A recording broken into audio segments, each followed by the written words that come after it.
Or out of animals. Hey Joe, what are you going to be in the next 5 years?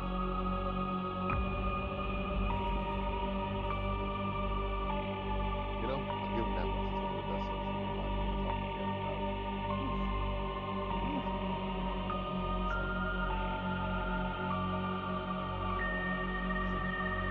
Not in it.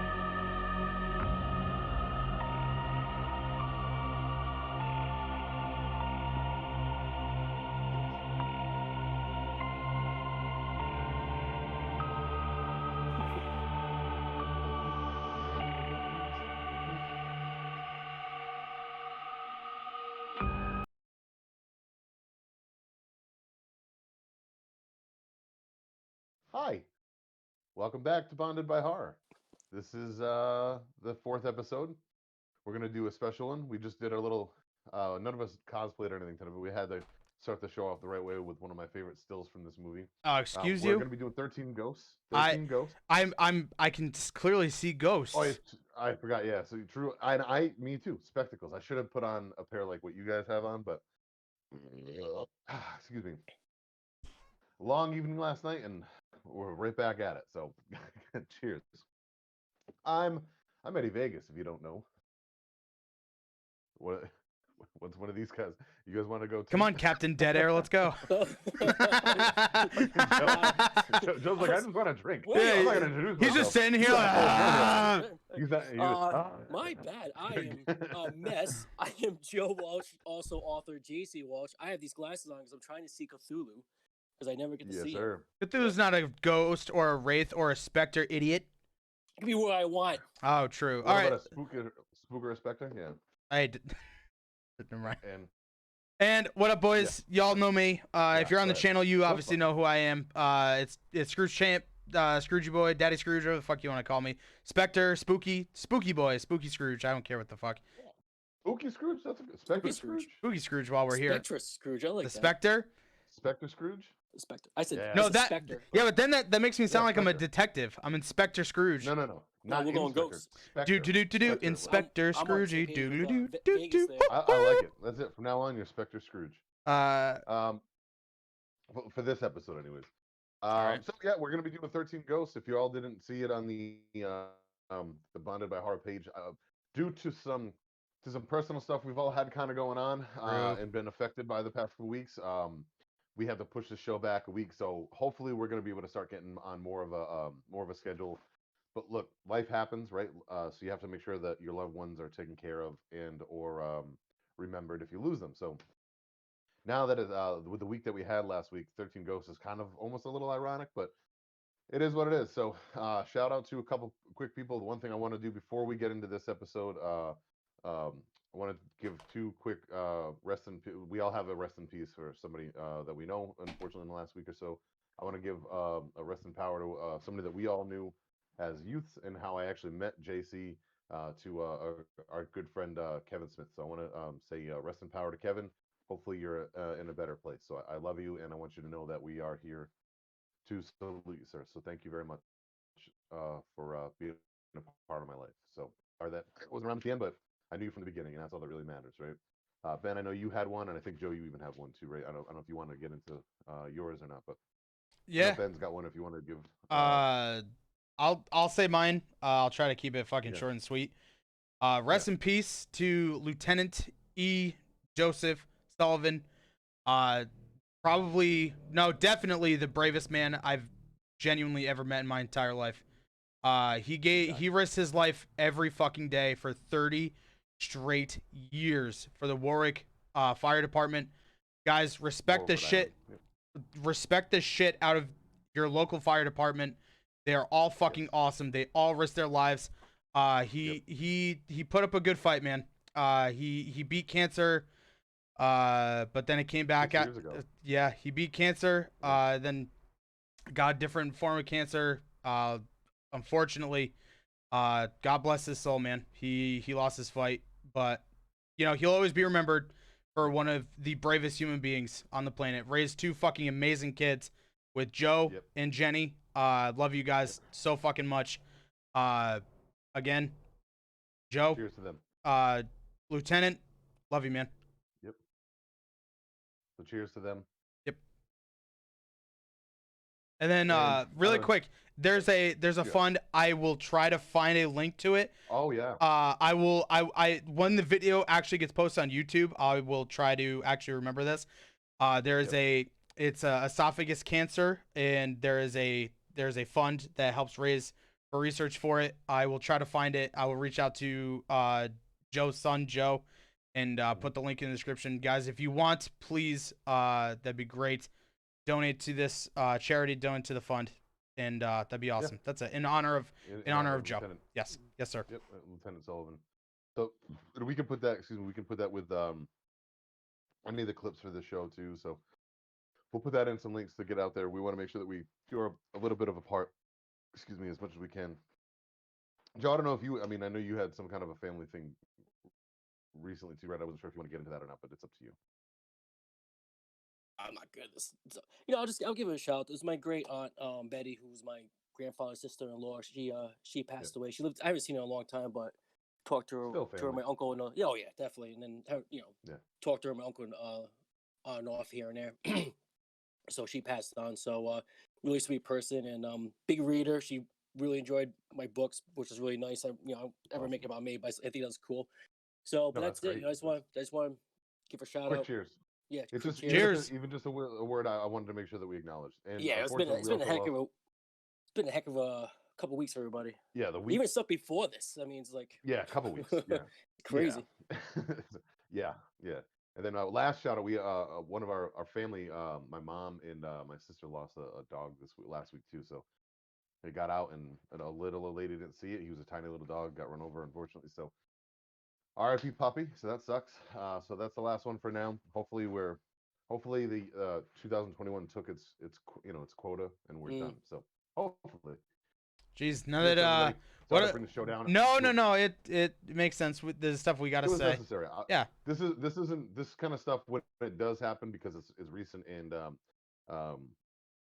this isn't something that you plug at the end. This is something that I kind of want to make sure that we go over kind of like early on and get it out there, I guess is the way to put it. So with that being said, now we can get back to the fun stuff. So thank you everybody. That's if you're already tuning in and kind of going through the little memorial list that we just had to do, but it was necessary. And we're again we're all bonded by horror, and we're also very much a family. So we want to make sure that everybody's good. So hopefully everybody out there is doing well. Cheers to the rest of this year. Turn it around. It seems like a lot of cool stuff is going to be coming out. So that being said, we are here to talk again about 13 Ghosts, not the original from whatever it was, the 60s, but the remake. Right? I've never seen that one. I don't know if maybe someday I'll see it. That would be interesting to do like a during the pre-show screening, Joe and I were talking, and I mentioned that I was considering watching it just for kind of comparison's sake for my own self. Dude, the shit's fucking over almost 3 hours long. 3 hours long. So apparently I didn't see it. No way, I'm dude. good. I'm good. I'm good. Tap out. I don't think I'm gonna have to. I don't think I'm gonna be checking that one off my list anytime soon. Kevin Feige I got 3 hours of my 2 time hours. with Avengers, but that's it. Yeah. I mean, if Not- already survived 2 hours of that. Yeah. And that was It all depends on what it is. I mean, some movies, like that In Search of Darkness 2 that just came out. That's a 4-hour thing. I've already watched that. See, documentary I would twice, take like, one that's time. 4 hours worth of our time right there. Well, that's 4 see, hours. But yeah, something like that's different because they different cut because- they cut it up. They cut it up and they Yeah. talk about different film entries and they talk about different time periods and that's just all one movie where you have to sit Right. there and you have to give your full attention. Whereas Curse of Darkness, you could just sit there and Man, drink it in. If the best 3-hour long movie ever is Braveheart. I'm sure anybody says it. If it ain't Braveheart, fuck you. Holy crap! I forgot about how long that was. Beautiful movie. Actually, The Patriot's good too. I like that. movie. Actually, Chapter 2 is about 3 hours long. You're right. Shit. Yeah. Forgot. That one I just is. remembered. That one. Yeah. And the two It's were together. it goes are, what, quick. 5 hours? Yeah, it's it 5 does, hours and it's it very goes good. quick. If it's Endgame, done bro. right, they can be. Endgame's the best What? 3-hour long movie ever. No, I know. I was waiting. I was trying to give you a. I will go with it platform. over Endgame. I'm sorry. Then Yeah, I might have to go with it. I do enjoy stupid the Bill Endgame. Skarsgård Spider Clown. No, Yeah, thank come on. you. Lovecraftian and Splinter Clown will beat Thanos any day. All right, that's all I gotta say about that. Probably. I mean, they are both from the. I'm just looking at you.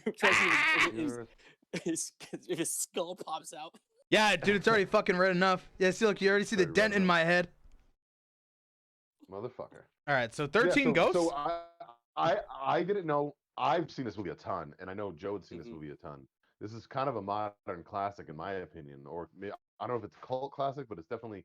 I feel like it's more of a modern classic. I know a lot of people that like this movie, or I think they like this movie. I haven't seen it in a while. I thought I had seen it like recently, Same. and I haven't. And I remembered most of this movie, but there were a couple things I didn't remember. And what's going to be interesting by the end of this is what we're going to say, like kind of what we always do. We're going to go through the movie, kind of talk about some of our favorite scenes. There's definitely some stuff I thought for sure going into this one when I threw this one out there, I was going to be like, I don't know how many bad scenes I'm going to find. I really enjoyed that movie. I was wrong. I'll tell you, there are some things I don't like about the movie, which we are going to get into. I'm sure we all have some flaws. Ben, you had never seen this movie before? Nope. The only thing I knew is that even better. I knew Fred Willard was in the movie. Is that his name? Right? What's his name? Matthew Fred Lillard? Willard is no. Matthew Matthew Lillard Lillard is not the same thing as Fred Willard. Fred Willard's an old guy that was like he's like an old I don't. actor. It's Matthew Lillard, right? Yeah, Matthew Lillard. Matthew Lillard, yeah. That's it. Fred Lillard. Now, yeah. Now Fred Willard. Fred. He's the dad. I do know who it is. Yeah, you don't know who that is. Oh, this is Not gonna the be a same mess. guy. Oh This my is gonna be a God. mess. How do you say his name? Tony. Oh, that's Shalhoub. awesome. Thank you, Shalhoub, because that goes my speech. Oh, that's Tony Shalhoub. great. Loved him in it. He was good in this. Shannon Elizabeth. She was in it. She was pretty good in this. Boo Boo movie, too. Kitty Fuck. I don't know the actor's name that played like the uncle. Boo Boo Kitty Fuck. Yeah, from Jane Silent Bob Strike Back. Yep. Also, the foreign girl in American Pie. Yeah, and you see her tits. Titty alert. Her titties. Also, she's in the remake of Night of the Demons, and I've never actually seen the whole thing. That was pretty good. Because was it good? I love the original one. Original one's great. The scene, Linnea Quigley is one of my favorite '80s scream queens, and the scene with her where she's like putting like the lipstick all over her face and shit is amazing. But that's just the story. Dude, Night of the Demons. We should definitely. Oh, that would be an interesting remake versus. Yeah, I'll do that. There's a lot of that would be one. original Just an remakes. idea. Done a future. We can do as many of these as we want to, but I would like to at least do the original one because it's so insane. Let me get my notes going. Oh yeah, baby. Monk is in the movie. From the USA show. Tony Shalhoub. Tony Shalhoub. Yeah, we said it. I was saying it for other people who didn't know. I know his name. Oh, they didn't know. I know. Yeah, I'm only kidding, guys. We're just messing around. Yeah, so it's got a good cast. I don't know who directed this movie. Do you know? I got the Steve Beck. He didn't do a lot, but it's funny. He did a lot more visual effects, and I was laughing because we'll get to one of the scenes in the end. It was very Indiana Jones, like some of the stuff. It was very adventurous, and he did some visual effects for effects. Oh my God, I can't talk today. For Indiana Jones: Last Crusade. So check that out. That makes sense. He worked on The Abyss, exactly Ghost what you're Ship, talking about. The Hunt for Red October. So he worked on some pretty big name stuff, but he hasn't done much. Him and Sean Connery must have kissed all the time. I would kiss Sean Connery. So I mean, yeah. Come on, Joe. Sean Connery. Give me a kiss. Lame. Come on. Hey, Joseph. Come suck on my lips. They're so delicious and sexy. Oh God, we're going to hell. Why the fuck are we doing? Why am I doing a Sean Connery accent right now? Who the hell knows? But because we're that's part of the fun. Funded by Horror Guys. That's what we're doing. We're gonna be. I still have these stupid glasses on. Keep them. I couldn't see. I couldn't see at all. I had to take that shit off. That was for the beginning part. All right, so this should be a pretty quick one. It's not going to be like the marathon one that we did last time, which was a special edition. Also, give us some feedback. We're probably gonna. I think this is gonna end up. If we haven't really talked about this with Ben so much, but I feel like this is a good night for these. So I think that this might be an ongoing thing. I think Thursday night works really well for me. My schedule seems like Joe. It's easier for you too, and Ben. I feel like it's super easy for me no matter what. I just feel like this night works out really, really well. Mm-hmm. Because of all our schedules. So maybe this can be for now. Yeah. This could be our night, and then we'll still do like the Saturday morning matinee shows. We'll still do the Friday night big events with like the comparing the two movies things or other things that we come up. Maybe if we bring on guests or something, that'll be more of a Friday night kind of a thing. But for now, we've been trying to figure out, and this is the earlier stages of building a show, right? So like you can throw out a million ideas when you start one of these, but like it takes time to iron out the little details and like to figure out all the little things that you want to have done with these. So we have about I think one more episode before we're going to start getting them out as far as audio versions and on YouTube. So that'll be out eventually. We'll have a channel there too. And then once we do that, I think we're all going to start doing. I'm talking about plugs right now before we get into the movies, but I want to get this out for anybody that's on. I think once we get a YouTube channel up, we're going to start doing like individual horror movie reviews and stuff too. So like, or horror books. Like if Joe's got a book that he wants to review, he's going to go on real quick, do a quick review, post it up for you guys so you guys can have it. Or if you want to do like interviews with people, it's going to be a general horror show, horror channel for the three of us that really post up our ideas. And with that, you'll probably start getting like, if like a new like Spiral's coming out, like we could all do like a quick 10-minute long review of Spiral once that hits, or what I mean, like things like that. So be on the lookout. We have a lot of really cool stuff coming in. I think as of 5, I'll get some merch out too. Our logo that our good friend Rick made for us. I'm gonna put that on a shirt, and you'll be able to get that on other things. I'll link that eventually too. And then on top of that, I'm gonna look into a couple more things. I have some other merch ideas in my mind that I think would be pretty cool. We'll do some stuff and hopefully get people going. Maybe we can reach out to Horror Decor and do some kind of like a mashup with him. That'd be really cool too. If he can, whip him stuff like a candle or something, that'd be awesome. You know what I'm saying? Is spicy caramel. I could get into that. That smells like me. Eddie Vegas buttery voice. Oh, dude! Imagine put my buttery voice, so it just smelled like buttered popcorn and bullshit.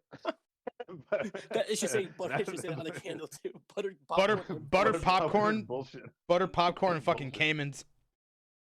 Oh, dude! Imagine that. Oh my god! I'm just saying. I love Cayman Jacks. It's my thing. I'm just saying. There's something about it. They just get me. So I know Cayman Jack himself is watching, so please hit us up. Yeah, come on, man. We need some sponsors. Hey, and all I'm saying is, if anybody else wants to sponsor us, anybody else, throw it out there. Yeah, come on, ExpressVPN. You do everyone else. We all have beards. I mean, I'll totally do a Manscaped thing if anybody wants to kick me things to like shave my nuts. I'm down. I'll give you a rave review about it. Let's do it. All right. Enough of this. Let's get into the movie. I think that's why people are here, right? So again, big. Joe's already dying. This went off the rails already. This is the fun, right? That's why. But stuff like this is what I like more. Just talking off the cuff, especially about the movie.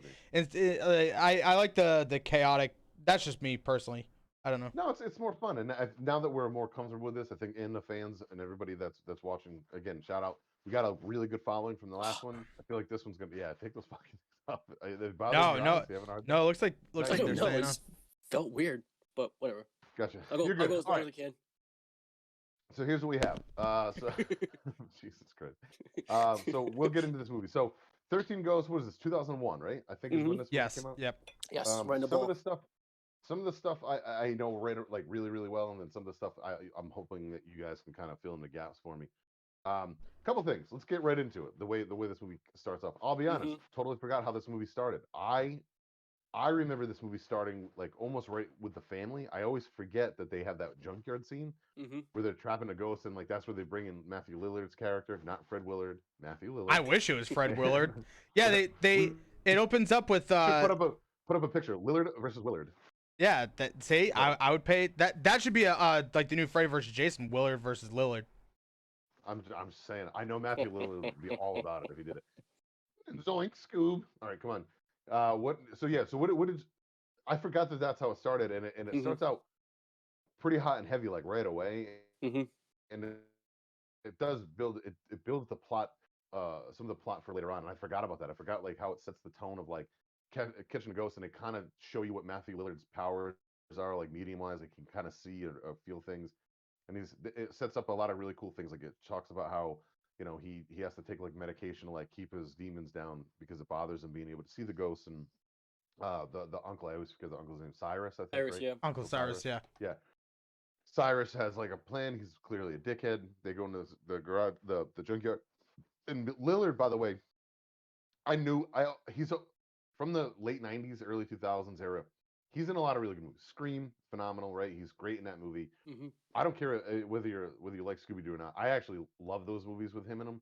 he was perfect as in a real life fucking He still does the voice for Shaggy too. Shaggy. Yeah, Oh, that's cool. he's phenomenal. Yep. Actually, real quick side note: if you've never seen it, there's a really cool footage shot of him from a Comic-Con, and a little kid was like like the parents brought him up to meet Matthew Lillard, and he's got like his 8x10s and like some of them from Scream and this and whatever. And he's older now, you know, he's in his 50s, I think. So he's got like gray hair and he looks a little bit older. He clearly doesn't look like Shaggy from 22 years ago, whatever it is, 20 years ago. And the little kid was like kind of not sure about him. And then he's holding a picture. He goes, "Oh, do you like this movie? You like Scooby-Doo?" And the little kid goes, "Yeah." And then he started doing the voice. And the little kid's eyes, dude, like lit right up. I've seen that like, video. It gives me, Doink, it makes my skin Scoob. crawl. I love stuff like that, man. When actors aren't dickheads and like get it, that's fucking awesome. Like when I met John Kassir, the voice of the Crypt Keeper, dude, he's got the Crypt Keeper's head on a popsicle stick and he puts it on your shoulder and in your ear he goes or whatever, and I'm like, oh my god, so like it feels like you're like right next to him. It's so, I mean, I was, but you know what I mean. Side note, Matthew Lillard, spoiler alert, fucking is the best part of this movie. Like he steals this movie. It's fucking fantastic how good he is in this movie. I think, anyways. I really enjoy his character in this movie. Really good one-liners, really good lines in general. His acting was on point. So, which we're going to touch more on in a little bit. But yeah, the whole jungle was great. Just the way they set it all up with what was that one? The Juggernaut that they capture there. Right? Yeah. For the ghosts. And they go right into the they go right into the whole 12 ghosts right away. They really hit you with everything very quickly. Yeah. Well, yeah, they with the lady that comes back later on with the other medium guy that like he ends up dying, he gets shot in the head or whatever. Then, you know, fast forwards a little bit, like the fucking ghost like messes with everybody, and you can kind of see what they can do when they're like out in the real world, which is kind of cool. I'm glad that they did that. Turns out Cyrus gets killed, right? You know, or what we thought, he gets killed. Flash forward, it goes into the little kids, and what was I thought was kind of cool was again, not trying to spoil. It doesn't spoil too much with setting up the story, but once you know the rest of the story, you go, oh yeah, that like you could have saw that coming if you remembered what happened in the beginning, like hearing about Cyrus talk about the 13th ghost, or just like a little nods to later on of what might happen, you know. But I liked when they go to the family and the little kid's got the little talk box thing. That kid, I think, if this movie came out in 2001, he might be the originator of the podcast. He very well might be. True. Yeah, like a true crime, like paranormal. So, true crime is like the biggest thing going right now. He started it. Kid at 8 years old, whatever it is, right? He might be the originator of the podcast. So, shout out to that little kid. Before we keep going into the like they inherit the house and stuff, I just had to point out when they saw the junkyard scene, dude, the only fucking thing I could compare it to was Nightmare on Elm Street Part 4 when Freddy, sorry. You motherfucker, when Freddy Krueger gets resurrected and the dog pisses on his grave and it like the fire comes out and shit, that's, dude, almost fucking shot for shot, like the exact same setup with the cars. Great. And he pops up out of the fucking grave and he does all this and he gets all happy that he's back. I that was the first thing I thought, and then I'm just gonna keep calling him Fred Willard. When Fred Willard looked at the truck, he's like, "A truck filled with blood," or filled with blood. And he's like, "Zoink, Scoob." Yeah, like it. Yeah, it was awesome. So you'd never seen this movie before. What did you think of the way that it's set up? What did you think of that opening scene, Ben? Like, I lost you there for a second too, by the way. So I think I heard most of it, but you want my opinion that quick? No. All right, we'll hold off. So apparently, all right, that's good. Hold on. All right, so we'll go. Sorry. So what about us? So we get into the family. We start setting that plot up, and you know the way it's set up, it kind of goes through like a family with. Something happens, right? You can tell that something's happening. It's like the dad, Tony Shalhoub, like daydreaming, and like you scroll. Well, past they established the fact that the house already burned down with the cast crawl, and like they're playing like all of the like the quiet, somber fucking tones of like, oh, there's been a fire, blah blah blah, and like they see shot for shot like the burned pictures and all of him and the wife, all that shit. Which, by the way, that was a really fucking awesome way to open a movie.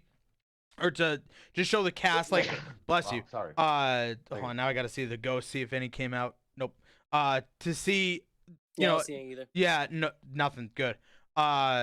Just to reel you in, because normally it's the fucking cast. It's like the boring part, but they did a really good job incorporating that and taking that dead space and making it actually something you'd want to keep your eyes at, see all the details. Yeah. Yeah, they did a good job with it. Go ahead, Joe. So I want to jump in with you guys on the beginning and that whole opening scene, because when you think of this is a remake, obviously, of like we said earlier, of the 1960s, and you're thinking they're going to jump right into that usual Gothic build. They don't. I mean, that graveyard, a junkyard scene tells you exactly what kind of like wild ride you're going to get into. Yep. Yeah, I like it's got a little bit of cheese. It's got a little bit of this like that goth, but a little bit of that little action, a little like excitement. It starts throwing the story at you right away. You know what you know, kind of what's going on, but like you said, you don't at the same time. Like it just sets it up like perfectly. It's a great tone setter. Yep. Yeah. It completely is, and it's very I think original and creative. You know, and then I agree with Ben. I do see like Nightmare on Elm Street. I see 3 and 4, but 4 definitely like with Freddy's resurrection scene. And then like once you get to the family, it's like they really hit you with the pace just right. They don't want to waste too much time on too much backstory. You know, within those like little clips, what's going on and stuff. You know, it's got a little bit of a cheese to it. So it's a little, you know, it's funny because like a lot of those early 2000 movies still have a 90s feel to them. Yeah. A drop filled with blood. Yeah. It's like one of the greatest lines, but still like cheesy as hell. But but I was like, wow, is this 2001 or 1998? What's going on here? Yeah, it's that block of time. What's weird is, especially being from that era, and you know that was when we were teenagers. It's weird to think of like I would say probably like 98 to like 2002 ish. Like that block of time doesn't feel like you went into another decade. It's a weird block of time, and then how much things change like right from 2002 on, and like how much things are different from like 90. I feel like after Dawn of the Dead remake. No, 100%. With horror movies, that was the movie that catapulted a whole new that fucking so like 2001 I would say about like 2005. You got a lot of really good ghost movies too. Or not like ghost adjacent. So you got Ghost Ship, Haunting, which by the way I fucking love the Haunting. Final Destination kind of is in that same block, like genre adjacent. So you got a lot of really good shit out of this like 5 years. Well, so I think the first Saw came out in what 04. 04. Right? Or 5. 2000. Like it's 03, 04. Yes. It's in that area. Early, like, and then you got to think too. Like also right around there is when like we started getting the invasion of like foreign like French movies. You know, like what the hell is that movie? I love that movie with the little blonde High Tension. Girl. Yes, High Tension's phenomenal. Oh well, then you also get Wolf Creek. High Tension, Wolf Creek. The Descent. All fucking asshole. I was about to say it. You also get like the classics, like The Ring and The Grudge, like that. Both those.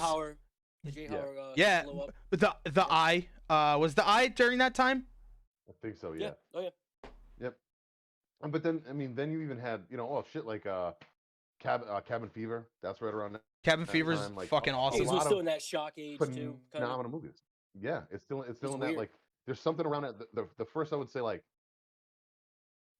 2000 to 2006, maybe 5 or 6. I mean, it was like a boom, but like the biggest one in my opinion that really brought like eyes to horror was the Dawn of the Dead remake. Was Freddy versus Jason? You're right. I like that movie and enjoy it for what it is. I don't have the love for it that you do. But I adore it. What this review's about. We'll definitely talk about that. Oh, I can't wait for that. I wish Nightmare Before Christmas didn't exist, so I could say that Freddy vs. Jason is my favorite movie ever. I have more than one favorite movie. I mean, for me, it's say one thing. Well, say one thing is your favorite, it's almost impossible. Yeah, Nightmare Before Christmas. How do I pick between Wayne's World, Lost Boys, fucking It? Like, how do I pick between?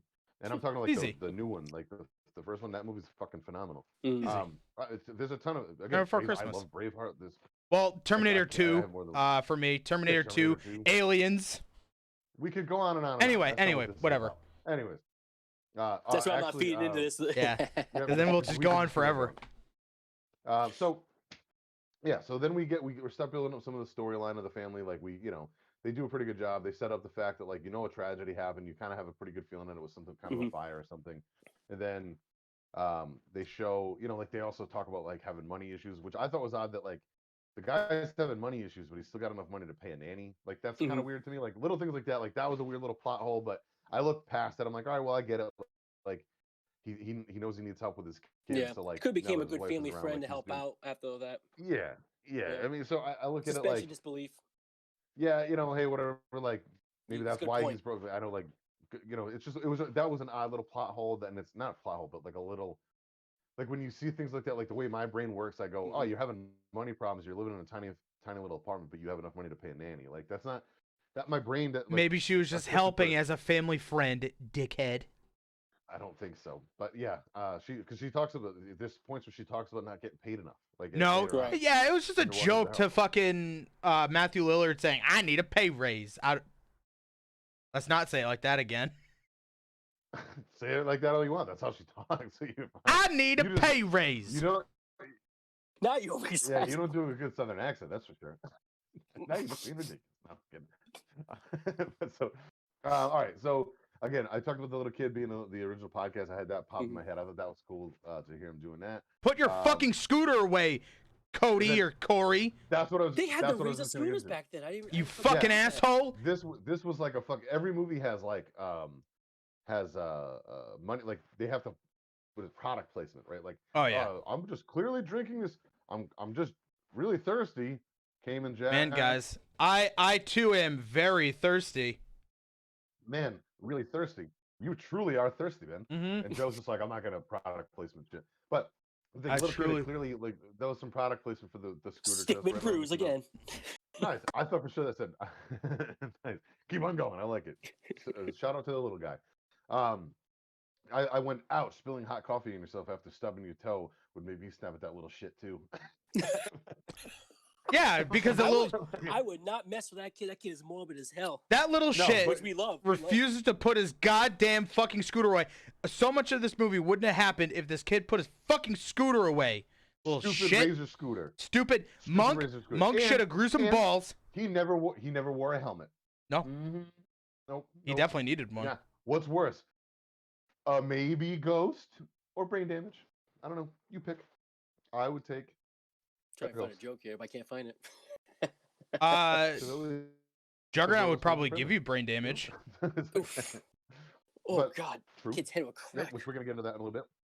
As far as let's see, we got that the early tech. Oh, I thought that was kind of weird too. Like, so now we get into like the dickhead lawyer dude coming, and I thought it was kind of funny seeing that like they have this early tech, like I don't know if it was like a laptop or like a DVD player or like some kind of a screen showing them like his last will.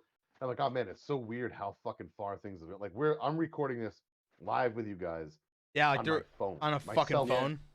Yep. Phones back then were Nokia's. with It is Snake wild. on it. You know, like it's It kind of had amazing a to me what- Zoom feel to it too, which is kind of funny. Yeah, well, that's what I was gonna. That's why I wanted to bring it up. I thought it felt like a zoomy, like Zoom, like this, or like one of these kind of things, like a virtual, setup. So I'm like, oh man, it's weird to look back at 2001. It's 20 years. This movie's. I didn't even realize it. But this movie's 20 years old. Holy shit. Yeah, the lawyer guy looks not just like he looks almost identical to the fucking guy who played Scarecrow in Batman Begins and the bad guy from Red Eye. Oh yeah.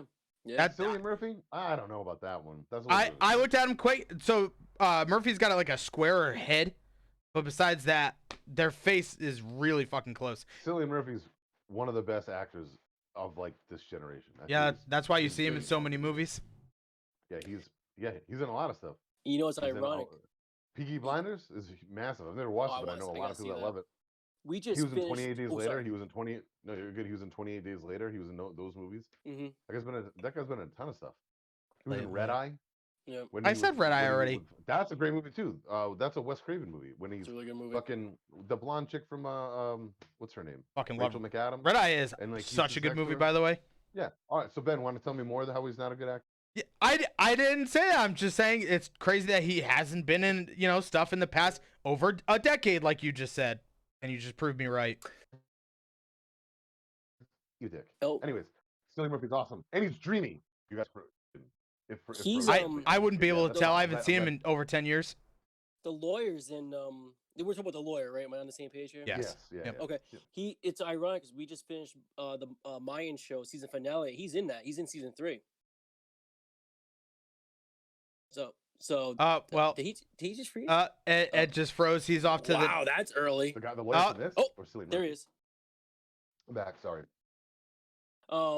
No, yeah, the lawyer from 13 Ghosts was in Mayan season 3. So I just That's finished weird. the season finale, and then I go watch this movie, and I'm like, I said, Uh-oh. I'm like, who the hell is this? I'm- That guy looks familiar. And I had to I'm look it up, getting it's him. I'm getting called out in chat right now about Cillian Uh-oh. Murphy. Because he's fucking awesome. I'm so All right. glad somebody. Hey, whoever's talking shit to Ben, cheers. We're right. Oh, and let's see. It's so hard to find this guy because he's in nothing. Let's see. Let's see. Keep talking. I mean. I'm gonna keep talking. All right, so we love love the shit. What was I gonna say? Excuse you, people. He didn't win an Oscar. He won a fucking nothing. He was in Peaky Blinders. He was in a yeah. he was in a show. He wasn't I've in a. heard phenomenal things about that show. Oh, I've never fuck, seen it, but I've heard Oh, phenomenal. Yeah, he was watch in. that. Oh, he was in Dunkirk. He's in a lot of stuff, dude. Oh, look at that. He's just a, And then after he's a that, good character actor. after that, a lot of stuff It's that no one's movie ever Database, heard it's a of. beautiful thing. Dark Knight Rises, which he was in for maybe 2 minutes total. That's yeah. Oh, he was in Tron Legacy. Oh, that movie was really good. Sorry, Cillian Murphy. That's what it was. You were in Dunkirk for maybe all 2 seconds. On. Ben's just jealous Oh, because fuck, he's Cillian in. Murphy's dream. He's in A Quiet Place Part 2. Oh shit! Now I can't talk shit about him. Don't mess with That's that gonna one. be another good Oof. one. No, Oof. I'm looking forward to that. Mm-hmm. All right.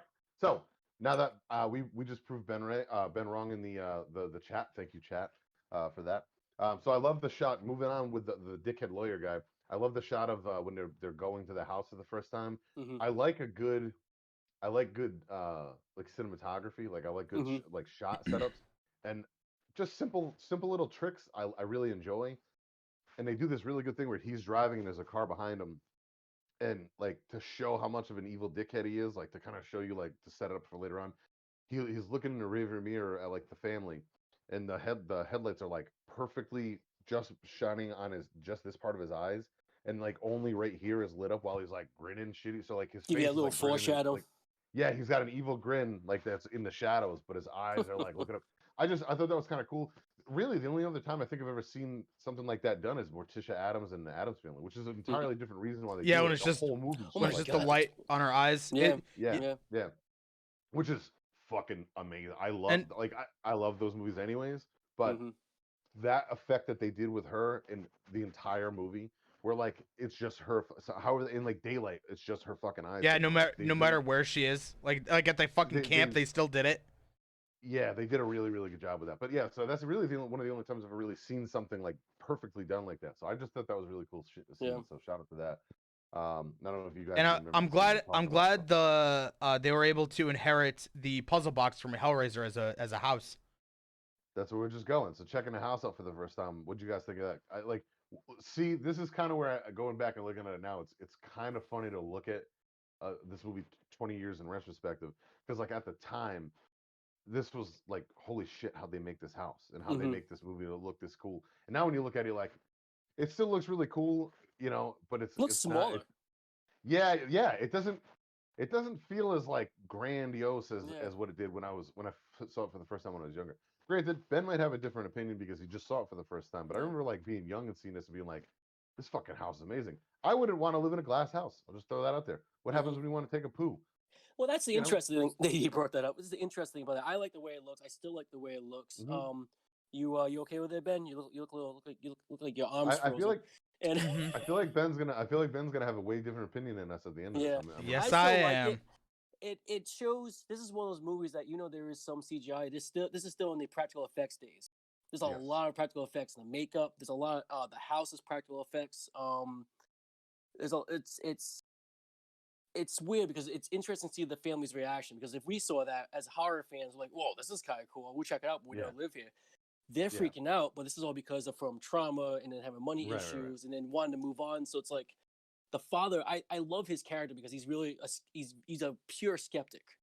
Yeah, He's a pure yeah. skeptic. Well- He's a pure I just want to stay on the. I just want to stay black and white as much as possible. And Yeah, everybody's yeah. just everybody, including the nannies, being a bunch of kids. Yeah, That- which you know, and that but- too, and like you could clearly tell the dad just cares so much about his kids and his family, so he wanted to make sure that it worked, and that's why I liked this scene of him and just a lawyer talking and being like, dude, like I can't fucking keep this house. This is crazy. Right. But no, that's every time I saw stuff, that's all it reminded me of.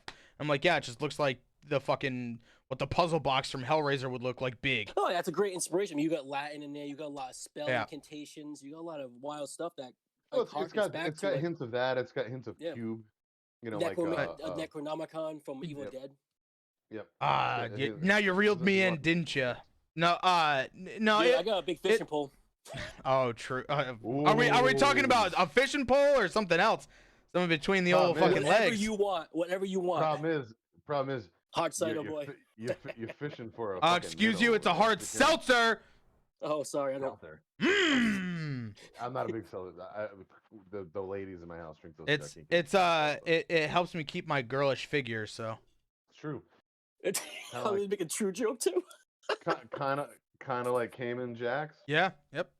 Oh, I think I we're keep hurt- this nice slender body. We're hurting for sponsors over here today. Speaking of wanting money, No.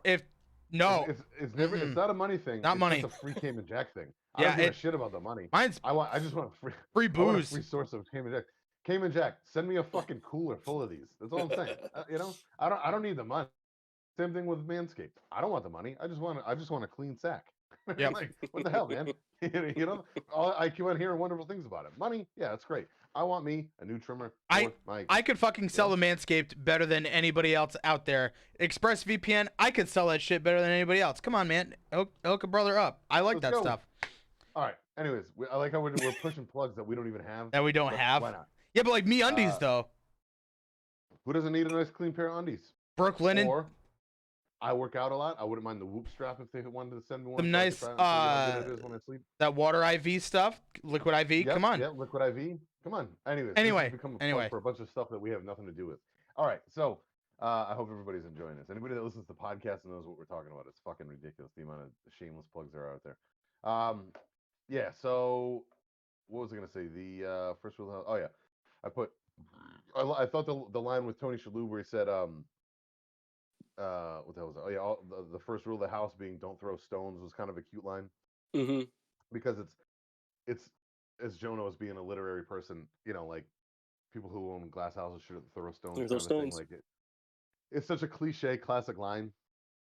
But I'm glad that they said it, and I'm glad the way you used it. I thought that was kind of. Yeah, but it's shatterproof glass, idiot. It wouldn't matter anyway. Wow, we know that now, but it's still it's more of a because they're also talking about how like this is right around when they're finding out about Cyrus was supposedly the guy who squandered the family fortune away. Remember they said that early on. Yeah. Now all of a sudden we get to this beautiful house, and the lawyer goes, Cyrus was a man of things, and he knew how to make money, or whatever the hell he said. Yeah, I'm he like, so wait a minute, collected it did all. He was a squander? genius. Yeah.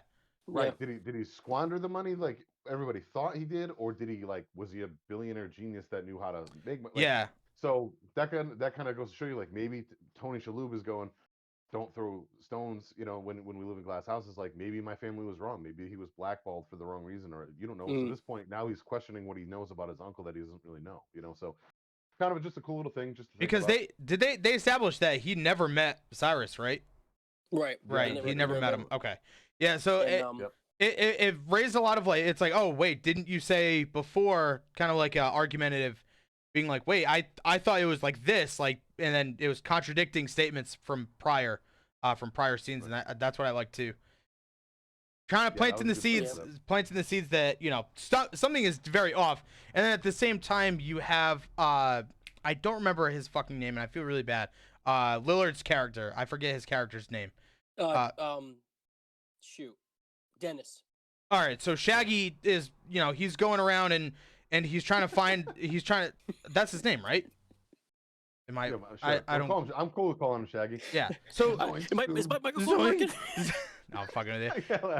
I like that. I like how Ben was just like, yeah, sure, Dennis. Yeah. Shaggy. All right, so Why not? so Fuck it. fucking Shaggy's trying to like look all around for the basement and all that stuff, like, and Oh, yeah, we can get into obviously, that yeah. when he shows. So we actually skipped over one thing before Lillard shows up. I like the line. I think Ben even stated this real quick. The uncle being quite a collector of many things, is like a shitty grin, and then Lillard walking through the basement, seeing, oh yes, seeing flashes. Of Yeah, ghosts, they did right? a great job timing the dialogue, the storytelling with everything. Again, with even with the Yeah. beginning, and then we got to the part where it's like he's talking about that stuff, and then like you said, Matthew Lillard is finding out, holy crap, like these are what these little cases are for, like. Well, that's why I little thought that boxes. line was so perfectly placed. Yeah. When the lawyer is talking to Tony Shalhoub's character about how the uncle's a collector of many things, and Lillard's walking through the basement through a collection of ghosts. Again, more of like, these are these cool little things that you pull out of movies when you're like, when you're watching them, and as when you're younger, you don't really catch on to that kind of stuff. I do enjoy stuff like that. Now, by this point of this movie, this is already almost the halfway point of this movie. This movie, I'm going to talk about it more later, is blazing fast. This movie fucking moves. And that might be to a fault, which we're going to get into later on. But by this point, I like the pacing. It still moves kind of quick, but I like the fact that it keeps going and it keeps you interested. And like, you don't really know. Right. They haven't really, they've only shown the ghost once, and that was real early on, but they've set it up to like let you know, like, oh, there's something going on here. Now Lillard's in the basement, he's looking around, and now this is when the shit starts really, happening, and the house kind of starts becoming alive. And the kids are fucking. They scene. started veering off on their own. They all start separating. Yeah. And then it goes to the scene when Lillard explains what's going on, and then they realize what the glasses, like what they see, what the glasses can actually see is awesome. Like the first time you get to see what those do, wild, man. Yeah. Spectre glasses. Oh, let me get back on that. Let me get back on that because my eyes about. There we go. Okay. I always have to make sure I can't see any ghosts near me because I sure am afraid I got of holes in my wall there. I gotta make sure nothing pops out of. I'm no wait, hold on. I'm seeing a ghost. It's Cillian Murphy's career. Wow. Heat. I hope me and him get into a Twitter feud. That's all I want then. But Benny, he's so handsome. Go ahead, Joe. Yeah, he looks like a fucking ghost now. I'll throw in there to go with you guys on the whole, and why I really enjoyed it, because I didn't really write down scenes. I just enjoyed how it just kept unpacking. Yeah. And you want to go with the whole money thing, which is kind of neat because, like, the whole part where Dennis is trying to tell Tony's character about the ghost, and then you get to see his powers get really crazy when you can't touch him and stuff like that. You get to know more about his powers. So while that's happening, the lawyer's gone. Did you notice that he, like, I caught on to that too. Like, they don't really show you his power thing right away, but once you know that that's what he can do, you watch him move around everybody, and anytime he even kind of almost brushes like arms with somebody, he like backs up, like he and I kind of almost forgot like a about that germaphobe. till we watched it. Yeah, same. Yeah, I noticed that too. Good point out. Good call. And it's cool, and then that also, and then it's a great setup. It's a great setup for the lawyer to do his thing. He's like, all right, I'm gonna leave these knuckleheads alone, do their thing. I'm gonna get out of here, get this plan in motion. He goes for his bag of money, which everything's about money in this show. He picks it up, and that's where the shit hits the fan. That's where like it activates the mechanism for the ghosts start coming out, and it's cool because they start doing it like one after, like not all at once. No, and cool. They definitely like that. They did that like a fucking like a jigsaw trap. Like the guy was so greedy that he reached down and he grabbed that money. And I weirdly really liked the line when he's picking up the money. He's like, talk about an hourly wage, and it's like one of those shitty, like, he's such a cocksucker, like that shitty one liner. Talk about an hourly wage, and then he picks up the money, and then bam, bam, fucking shit starts quick. And so that was cool. This is where we finally start seeing the ghosts too. So this is when like we're really starting to see everything, and this is where the practical makeup and practical effects come in.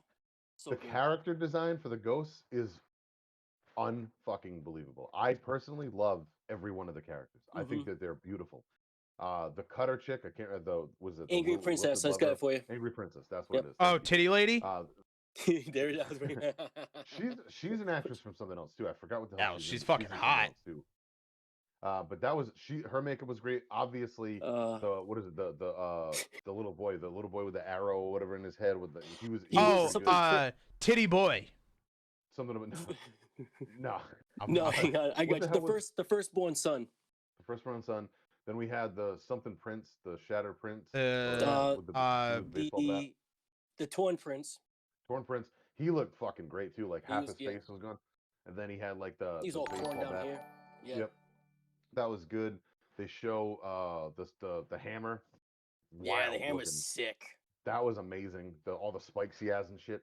The mom and the baby, or my mom and Ben, with the big chubby guy with the puke coming out of his mouth. Oh, that's me and my The mom. great child, and the dire mother. I am the great I got a child. list right here just for this for you guys. It's got right up. Granted, I'm the big one, and next to my mom, I look like a giant. So realistically, Ben could turn that right around on me and be like, "No, pussy, you're the firstborn." Nope.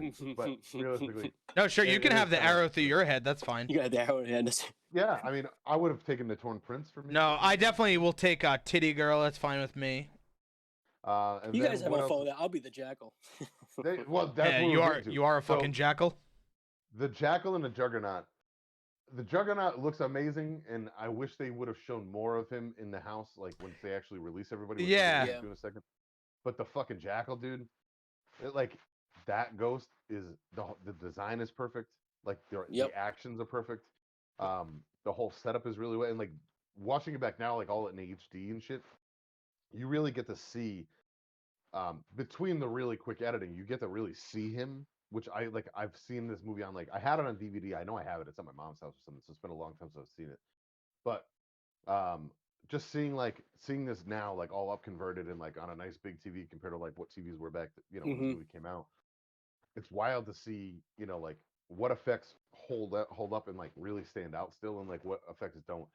The Cutter Girl still looked really good, but you could tell like her prosthetics and stuff that they used to like just didn't look as sharp. I'm not trying to. I didn't think so. I thought she looked good. I'm not trying to be a dick. I still thought she looked amazing, but I just feel like compared to the Jackal, I just don't think. I think one looks fucking, that's all. With that, still like amazing, still amazing makeup. The cut over the I was titty gonna say, I'm gonna throw looked something out there. really bad, and see, I like that because it looked painful. It's just like it looks painful. Oh, she's right. So if you look at it for like visual, she looks amazing. Mm-hmm.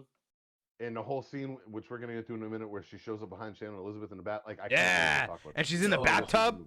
And not just because she's naked, but I mean because that scene is creepy as it's still fuck. That might be the best scene in the movie. It's one of the best. It's perfect. I forgot how good that scene was. But what I mean is like when you look at now, granted it's hard because she's fully naked, pale white body, big red cuts all over. So now if they were to do that, it might look a little bit cleaner nowadays if they were to redo that because now they're shooting for HD cameras. Back then they weren't shooting for that kind of thing. Good point.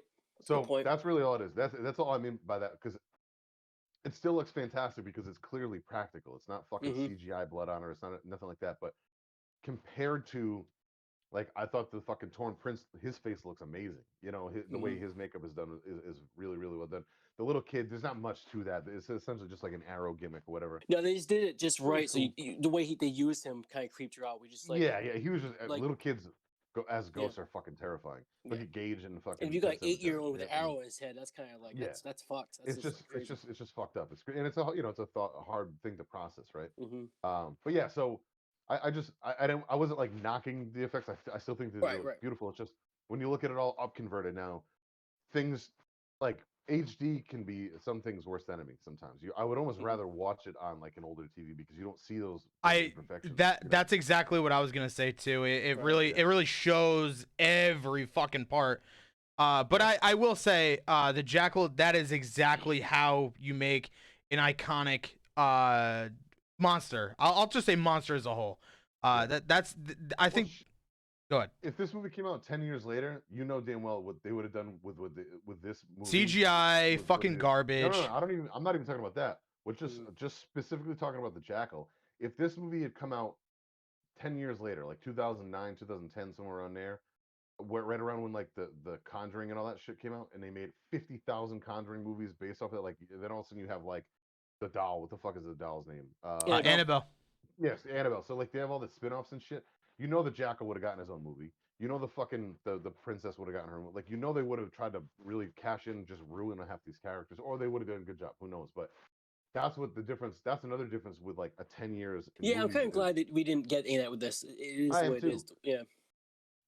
But you know what I'm saying with that, like like his popularity, because that's when you think about this movie, in my opinion, he's the first thing you think of.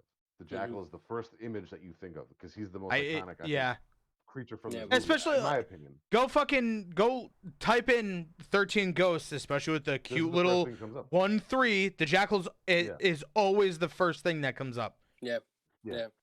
He's the first thing. He's the most iconic thing that happens. But yeah, so back to reel it in. Now that we've seen all the ghosts, we talked about them all. We're back to the Shannon Elizabeth thing. Oh, also when they first show the Cutter and she gets released, I think she's the first one. She's the actually first. gets released Yeah, from she's the prison. first one. And she goes she after starts- the lawyer. Yes, and then all of a sudden, And he's somebody like, gets cut. and he's That like, is oh wild. shit, yeah. Greatest gore Wild. scenes, and they really Beautiful. what's great about it is they take their time Yes. because you could tell he's still oh my god, he's still trying to figure Registering out what the the fact hell. that it Thank you. Yeah, Yeah, you could tell he's still alive for like those split seconds. Even when he's sliding, I think Yeah, his when he's brain's still sliding trying to down, figure you out- can see how Yeah. he's Yeah, good. like that half his See- brain's still working. Now that effect held up Uh-huh. perfect. Like that looked Mhm. amazing in HD and Mhm. all crispy like that because you see him, it's super slow and you just see his body kind of go down while his eyes are still moving around. It's man, such a I fucking got- good scene. I gotta say it was great because he was being like a typical guy to her, where he's like, "Oh Mhm. yeah, nice tits and all this shit." He's talking shit to her, and Yeah, then yeah. she's the one that causes him. She didn't even kill him. It just like she came out, freaked him out, and he got like sliced up. It's like, haha, Yep. how you like that? Karma's a bitch. Yep. Yep, right, exactly. You know, and I really like that the way they set that up and the way they did that. So that was really well done. And then obviously the next scene is the Cutter scene, which we kind of already touched on with Shannon Elizabeth, where she's checking out the Oh, that bathroom. Because And oh, all I of a can't wait to sudden, see the bathroom. She turns on the faucet. It's regular water. Hey, Next to be thing you fair, know, she didn't the see it. Slow motion comes in, and it's blood coming out, and she doesn't see the blood or the ghost because she Mhm. doesn't have the little specks on. And like it would flash. I like the editing in this scene because it would flash between like a normal room and then like blood-soaked room. When she goes over to the bathtub and like the girl is in the bathtub, like filled with blood. That worked The well for whole the scene is- audience. Oh, dude, Oh wait, so good. no, good. it wasn't blood. It was Hawaiian Punch. Might have been Truly Punch. Oh, Come on, are you that's gonna a be new one elitist and too. make fun of special effects? No, I'm fucking. No, I'm just saying Nah, it. he was just messing- he was Just messing around. because it's red. No, that was actually really good. Yeah, No, that was I'm being fair currently. Just wait until the latter half of the movie. God, we No, got no, Ed. We gotta just- get behind these kids, Ed. We gotta just- get behind these Hey, kids. I know. just well, wait. That's why the generational gap. I can't. It's gonna be interesting to talk about some more like movies that we find to be classic that he might know. I'm gonna have to try to figure out what movies Ben hasn't seen now because I didn't know that you'd never seen this. Because we had this No. on DVD when we were young. Is that mom? Yeah. If still I got it, saw it, I DVD. don't know. Yeah, nope. This yeah, Christ, you don't even know my opinion. Granted, I've made a lot of faces during us talking, but I have not said my opinion on it. There's a lot I Not would yet, like no. to say, especially Save it to the end. about the second half, but All right. So here's what I'm gonna do, real quick. I am gonna say one quick thing, then I'm gonna go pee and let you guys talk for a second. One thing I wanted to point out before I go pee is I really like some of the sound design, and this is where that starts coming in. You start hearing the ghosts whispering in the background. Yeah, yeah. I happen to have my subtitles on when I was watching this the other day, and like the subtitles pick up what the ghosts are saying, Mm-hmm. and that is way different. Like I gotta you're do going, that "Oh, next time. shit." That's cool. oh, I It's- didn't. You don't didn't think think of about it, but I didn't because just watching it just sounds like background noise. Like you don't even. Mhm. It just you could just be Latin. Who knows? But it's actually the ghosts, and there's individual voices. So like as they're walking through different rooms, like you hear like the mom talking to the little boy trying to guide him through Yeah, saying, "Hey, yep. don't go down the stairs," or then there's like the mom the dire mom or whatever like calling him to the basement like come on downstairs Bobby or whatever the hell his name is. I gotta pee really bad. I'll be right back. You guys talk about that. See if you guys pick I up on that. pee It'll be so interesting here. bad. Where Yeah, do you want to go, Ben? You wanna jump into like the whole because where did we? So we got to the death scene. Was it afterwards that they started talking about the actual house itself? Like you know what I'm talking about. So No, when well- the father or is that? Oh no, because the lawyer just died. That's right. So now the lawyer just died, so now we got the lawyer died, and the house starts to shift, and that's where like this is Tony's where kind of like he just realizes that like his kids aren't around, and then Yes. the daughter and Maggie the nanny come Maggie, in, but there's yes. no Bobby. yes. So And then that's when he starts getting lured into the at that same basement. time, right? Yes, in the ghoster. So that they set that subplot where they go find the son now, and that's where it's like what's his name, Dennis trying to stop them, Mhm. and then they now we get the family gets to go see. They start to learn a little more of the glasses and Also, I just want to say no. I actually this is the what I'm gonna say it just to spoil it. This is one of the really nice things I could say about the special effects of this movie. I mean, just about this movie as a whole. Is the special effects are fucking top notch, and I really like that a lot. Anyway, I'm not trying to make this comparison because of certain cast members in this. It reminded me a lot about Scooby-Doo.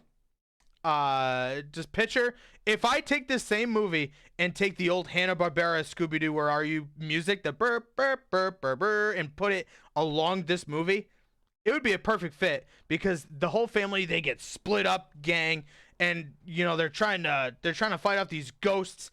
And I'm really not trying to jump too far ahead with the spoilers, but the big reveal is a really big Scooby-Doo throwback, and that's all I'll say.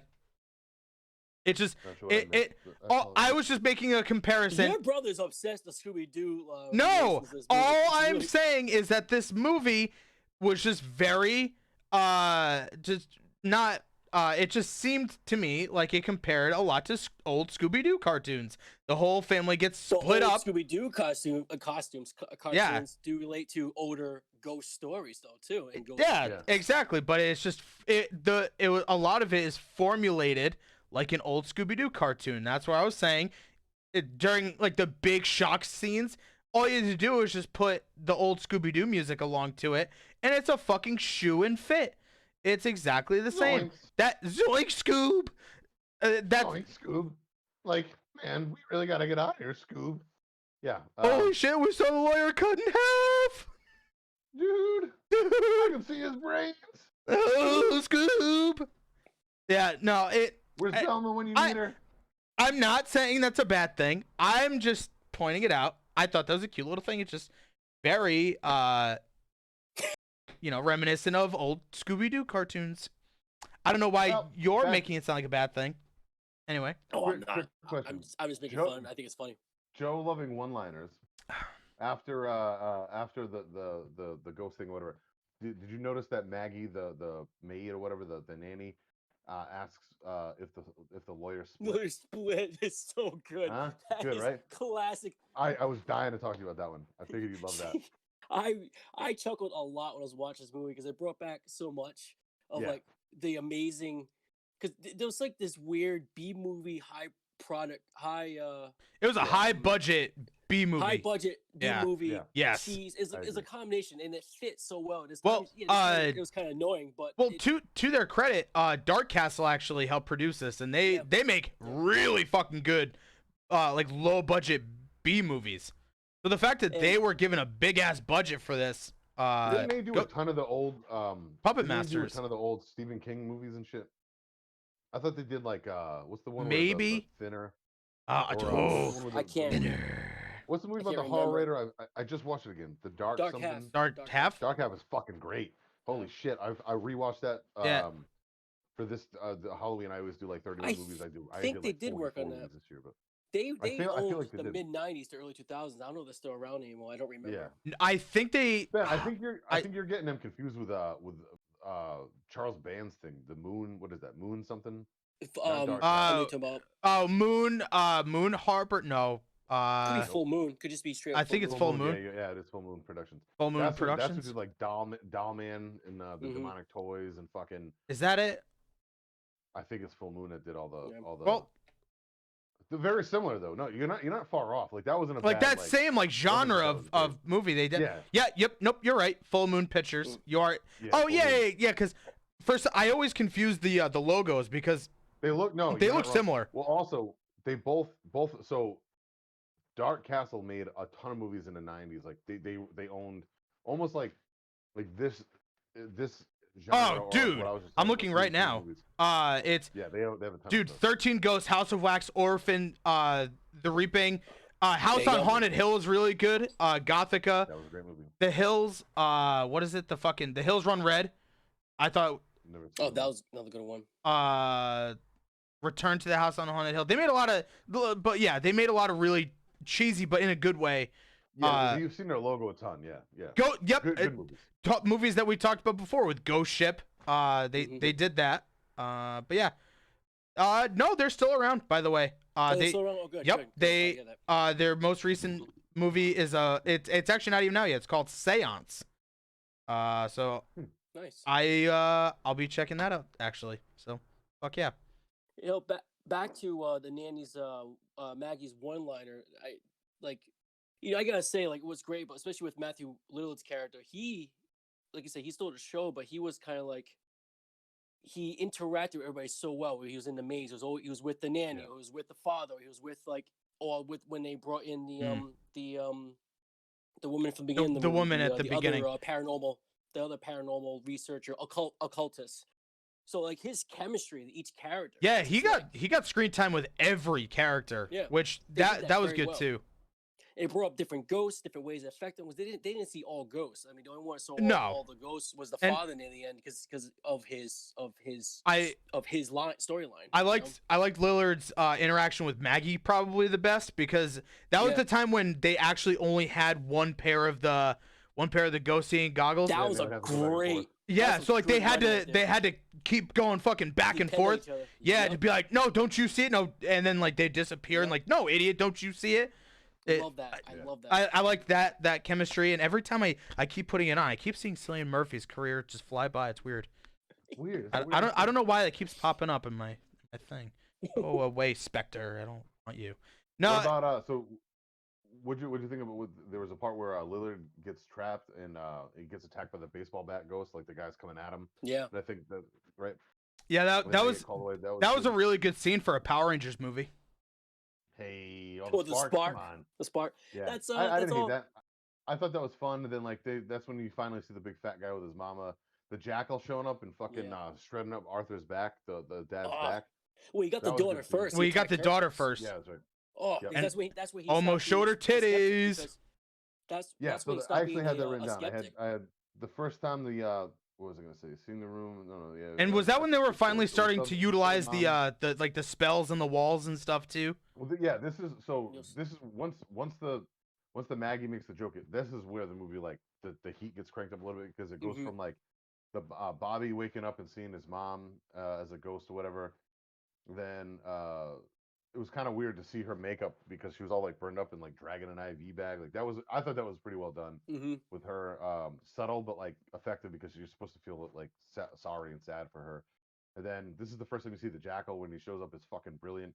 The dad not being able to see him, but he's like it's flashing and showing him attacking the daughter Yeah. Kathy. The whole scene is fucking in general is fantastic because he can't see what's going on, so he just sees his daughter getting fucking like dragged. It's almost like a throwback to like Nightmare on Elm Street when was it Tina that gets dragged around the room? You know, like you see that Yeah. kind of Yeah, Yeah. along the bedroom, and Johnny Yeah. Depp walks in and he fucking sees all the stuff, and the Yeah. slash goes down her chest like it's that. cool. It's cool to see that. It's kind of an homage to that, or kind of a throwback. Yeah. That's what I would imagine that they were going for.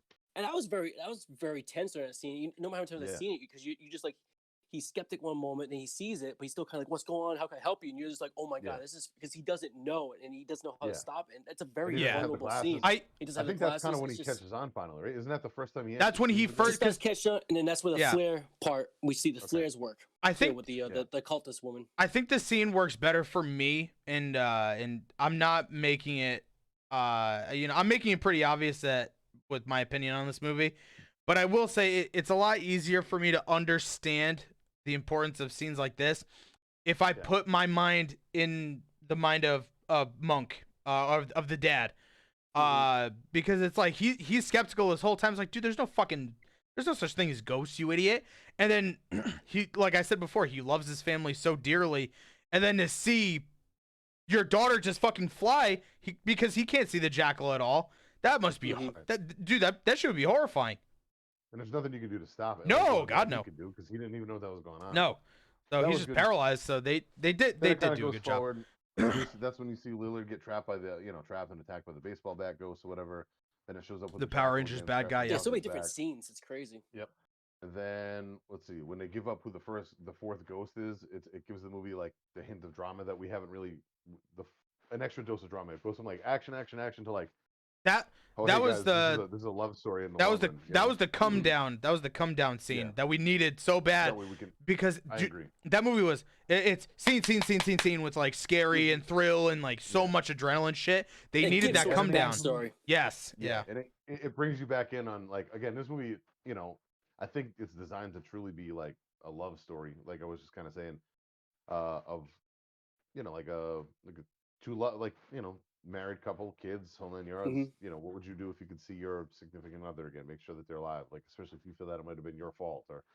So it's really more like designed around that, but then wrapped in like a fucking ghost house. So hmm it's an interesting thing, but they want to call you back to that or bring you back to that place to bring the drama back down to earth kind of a thing.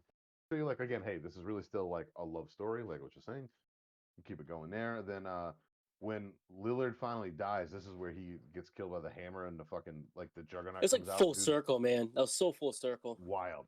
Yeah, I mean, it was you almost knew it was gonna happen, but at the same time, like when the hammer's just kicking the fucking shit out of him, like he's still going, and all of a sudden here comes the juggernaut. He's finally released from his cage. He's the last one, fucking coming through, and then when he picks him up and like snaps him in half over the beam, or whatever. Wild. That shit was fucking wild. That was good. It's still that scene. Oh my god, because you get to see the hammer really do his thing. Yeah. And then, like, you don't get much of Juggernaut, which is fine because you see what he can do in the beginning, so you don't really see much. I think it was more of like, it was almost like that metaphor. It's like, okay, here comes the last ghost, and then like and then the last ghost was the last ghost to end it because the last ghost begin, and then he dies from this thing, and also it also works well because of the conflict of like the mistrust from that revelation that with the fourth ghost. Dennis was involved. He's involved. You find out Dennis is involved. There's so much unpacking in that scene. Yep. That scene where I forgot the woman's name, unfortunately. Geez, where she lays everything out, and then now Tony's character is like, I can't trust you anymore. But then it gets to that point where it's like now he saves him. It's almost like a redemption. Oh yeah, it's such a great scene. I forgot about that. I skipped over that. Like after that is that is the fourth ghost scene. Bring it back and when the drama hits, that lady talks about the 13th ghost. Oh hey, you're the failsafe and all that stuff. I forgot about that little piece of that. I just remember it being like when they were explaining about the wife being the fourth ghost. But it's and then that's when she goes through and talks about all the book and like almost like Necronomicon, and it's she's talking about each ghost or whatever and what they are and what they're designed to be and I know, right? Weird.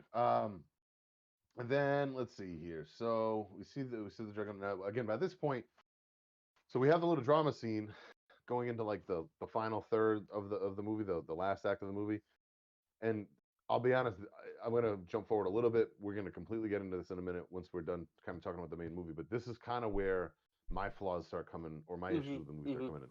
This movie is unbelievably fast paced up until this point, and it's still super fast paced. But I feel like the last act of the movie turns into a different movie. Like it's still the same ghost movie, but it turns into like this is like where the Indiana Jones shit comes in, where like the kids pop up in the middle of the floor. Yeah. And the CGI isn't great. It's not bad, but it's not great with the weird fucking clocky thing or whatever, and all the ghosts stand around in a circle. And that was okay, and none of that bothered me necessarily. But looking back on it now, you go, all right, whatever. It doesn't necessarily hold up completely well visually, but it's still good. I get where they're going with it. But my problem is this is where the movie feels rushed. Like I think this movie had a lot cut out of it. Like I feel like they could have done more with the ghosts. I feel like they could have done more to build up each ghost. Like they could have definitely shown more of the Juggernaut. But they just show him really quick, and he's supposed to be the biggest baddie of them all. Like, Jackal steals the show as far as that goes, but I would have liked to see a little bit more of him, I guess, like maybe haunting or chasing people around. And the last half of the movie, or the last act of the movie, I should say, just really goes really quick. Then you see like Kalina, which is the lady's name that you're talking about. She gets fucking squished or something. Kalina, thank you. Yeah, that was sick.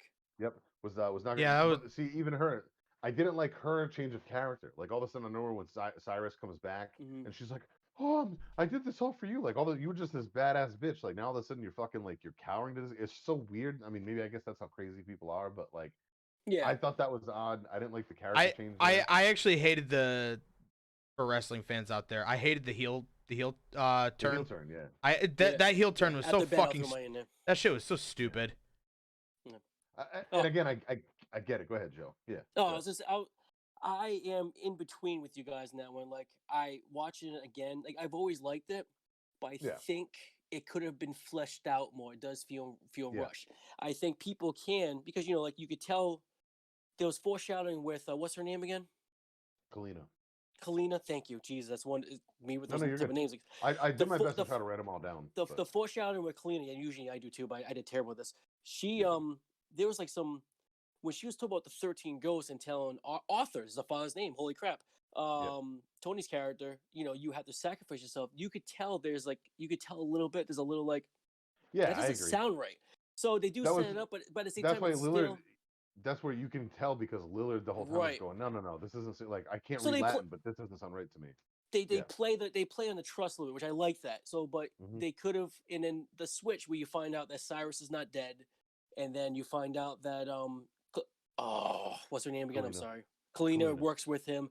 It all works, but I think this is where I agree with you. Like they could add in more, or it feels rushed. It's just like bing, bing, bing, Yeah, boom. it's just Like the I speed just didn't feel work like well with it.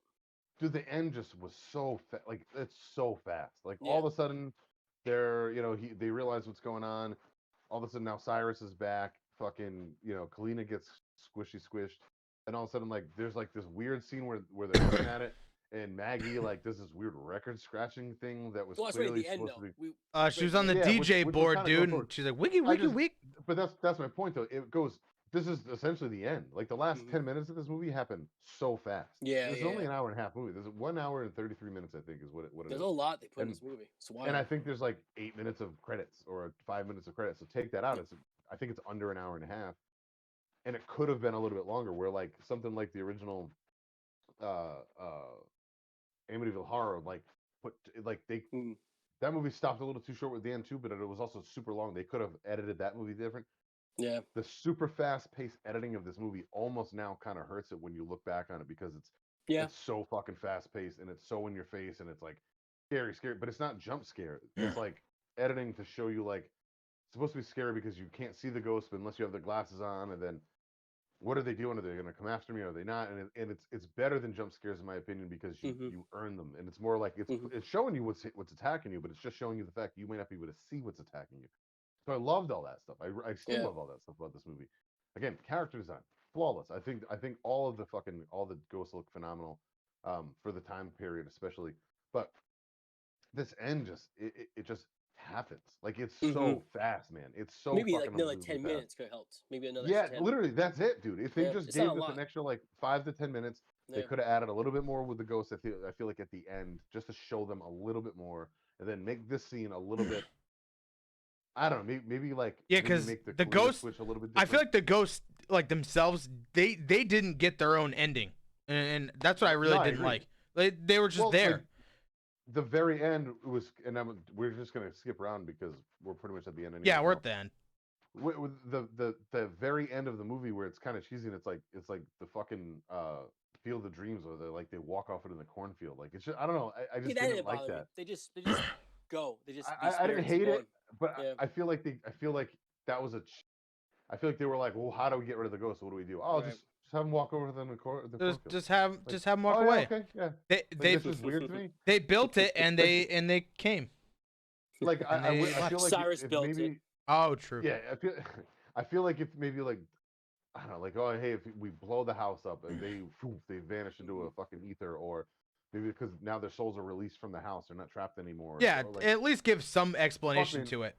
If they had like just floated away, I probably would have been okay with it. But like them like tra-la-la, let's just all walk into. They literally walked away. I'm not even kidding. This is what I thought too. They walked away. They walked away like they were about to walk towards the Teletubbies camera, and like how all the Teletubbies. For the kid stuff with this movie. How they walk together. This movie is just it reminds me of a fucking like an adult kids show. That's all it reminded me of. Just constant like back and forth, like and like the obvious things happen, and then like Cyrus wasn't. We didn't even mention the fact that Cyrus wasn't dead. We didn't mention that. I did. I mentioned it. Oh, did you? I said that he came back. Yeah, when with the fucking the heel turn. Oh yeah, no, but it was no. So no. So Yeah, but you didn't mention the fact that they thought that he was a ghost, and then like they tried to play it up like he's a ghost, he's a ghost, he's a ghost, he's a ghost every time you see it. Wasn't a bad reveal. And then I was gonna get into that. He takes the goggles off. Oh, go ahead. Sorry. I was gonna bring it back because like when you get to the scene when they reveal everything, we reveal that the occultist woman with the C name, I can't freaking remember. She knocks out Maggie with the book, and you're like, "Oh shit!" That's the twist. So I'm gonna help you. It's your wife's name, Colleen. Oh, thank you, Kalina. Oh wow, I love that. That helped my little.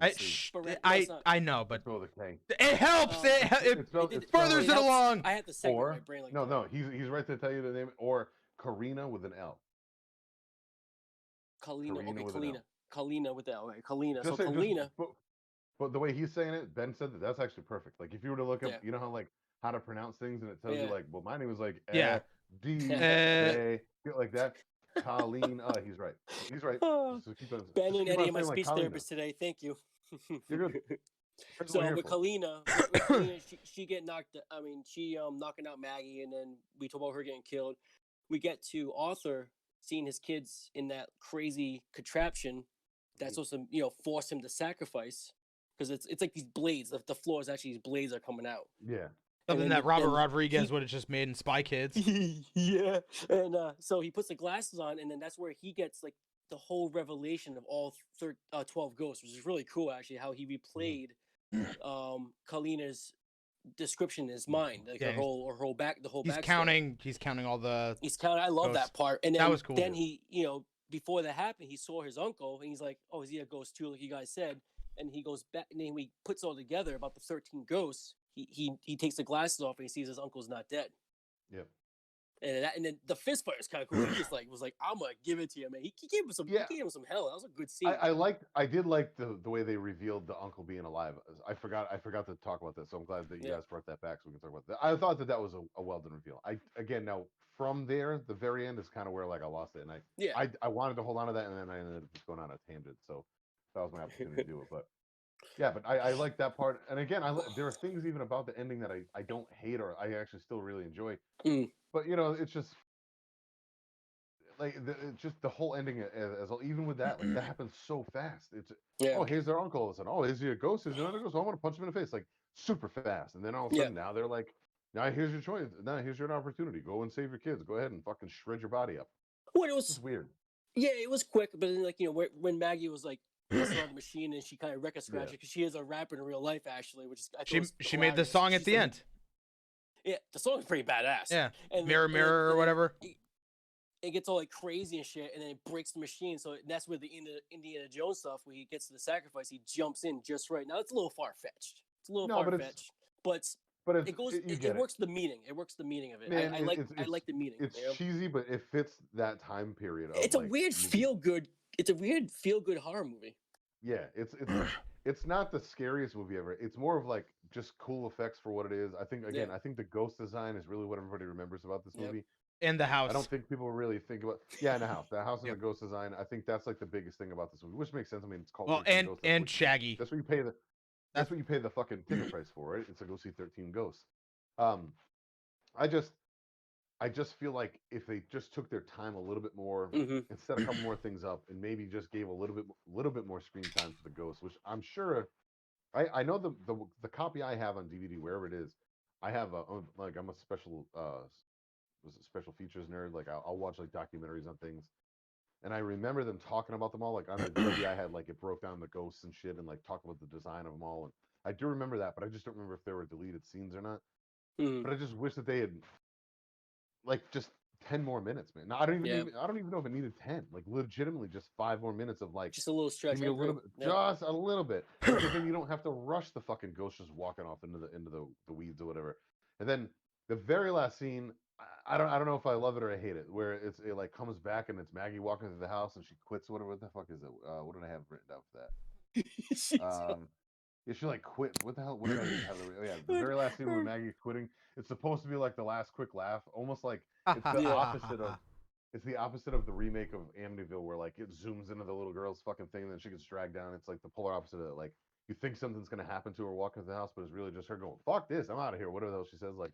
And I get it. It's kind of funny. Like it's to give you that one last like. This movie isn't designed to scare the fucking pants off you. This movie's designed to make you kind of go like, It's nice oh, too. this A is lot of the spooky families shit. survive. They all survive, and the nanny Yeah. survive, which is nice. Yeah. You didn't do a typical trope. It you know. Agreed. It's more of a feel good story. Again, it's a love story. I keep on saying that, but that's really what it is. It's about a father losing his wife or a husband losing his wife. It's about kids losing their mom. It's about in the family trying to figure out how to be a family again without the fucking matriarch of the house. And that's really what it is. It's about them trying to come together as a family and learn how to grieve with their loss. Man, we know how to pick them. Yeah, it's good. No, it's well done. I feel like it's fitting. And I think when people look back in this movie, like we're probably getting more introspective with it than what I think a lot of people would. I think a lot of people need to go back and rewatch this movie because again, out of all the movies that the 4 movies we've done so far, this got the most response on the Instagram page, which makes me feel good because it's like, oh, this is one of those ones that people hold near and dear to their heart. Because in my brain, I kept on thinking, oh, this is a classic. But then my brain went, wait, if something was made in 2001, could that be a classic? But dude, it's 20 years ago. Yes, 100%, it's a classic. Because when we were teenagers, me and you, Joe, and we were fucking in the 90s watching like Nightmare on Elm Street, that was already 20-something years old by that point. So that to us was a classic. Or Halloween was a classic, you know? You hit like, nail on the head, So now, realistically, hell, like me and on my other show, we were doing a thing called the classic album review where we're picking a year and 2 of us are picking an album from that year and going against each other, right?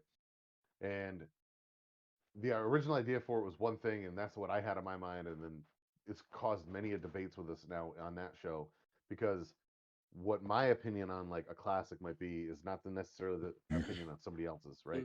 Or the other thing is, I originally, when I threw that out to them for the other show, 3 Dudes and Cold Brews podcast, quick plug, I wanted to do like, let's pick 1981, all 3 of us pick an album from that year, and like almost like a war, like a battle. Like let's put them in an arena. Albums we don't know, like I'll pick a fucking album I'd never heard before, like a Megadeth album or whatever. And then we'll all review them, see which one we like the best, and then the next guy picks the next year or whatever.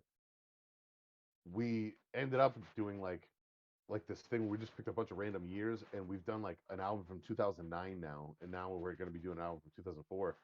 And the 2009 one was the one that was controversial with the 2 of us out of the 3 guys, because one guy goes, "How is that even classic? It's 2009." And then the other guy are like, "Well, technically, I know I have like one of my favorite albums of all time is an Every Time I Die album that came out that year. Got I can't, my brain's not working right now. But one of my favorite albums ever is from 2009, or a couple of my favorite albums ever from Gutter Phenomenon.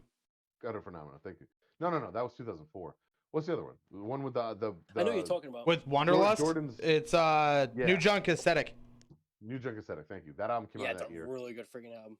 Phenomenal album, right? I have it on vinyl. It's phenomenal. So to me, yes, there's a classic album because that album, like, well, really they call those changed instant my classics. That's what it is. Instant classics, well, like, is more of a modern classic. Nowadays, what's a classic? Like that's that's kind of the thing. That's kind of going away because everything's kind of been done. Like, good luck making a new Michael Myers because the way people think now are so much different. Like, you're not going to get that again. And go figure. You might be able to eventually create another character, but it's tough.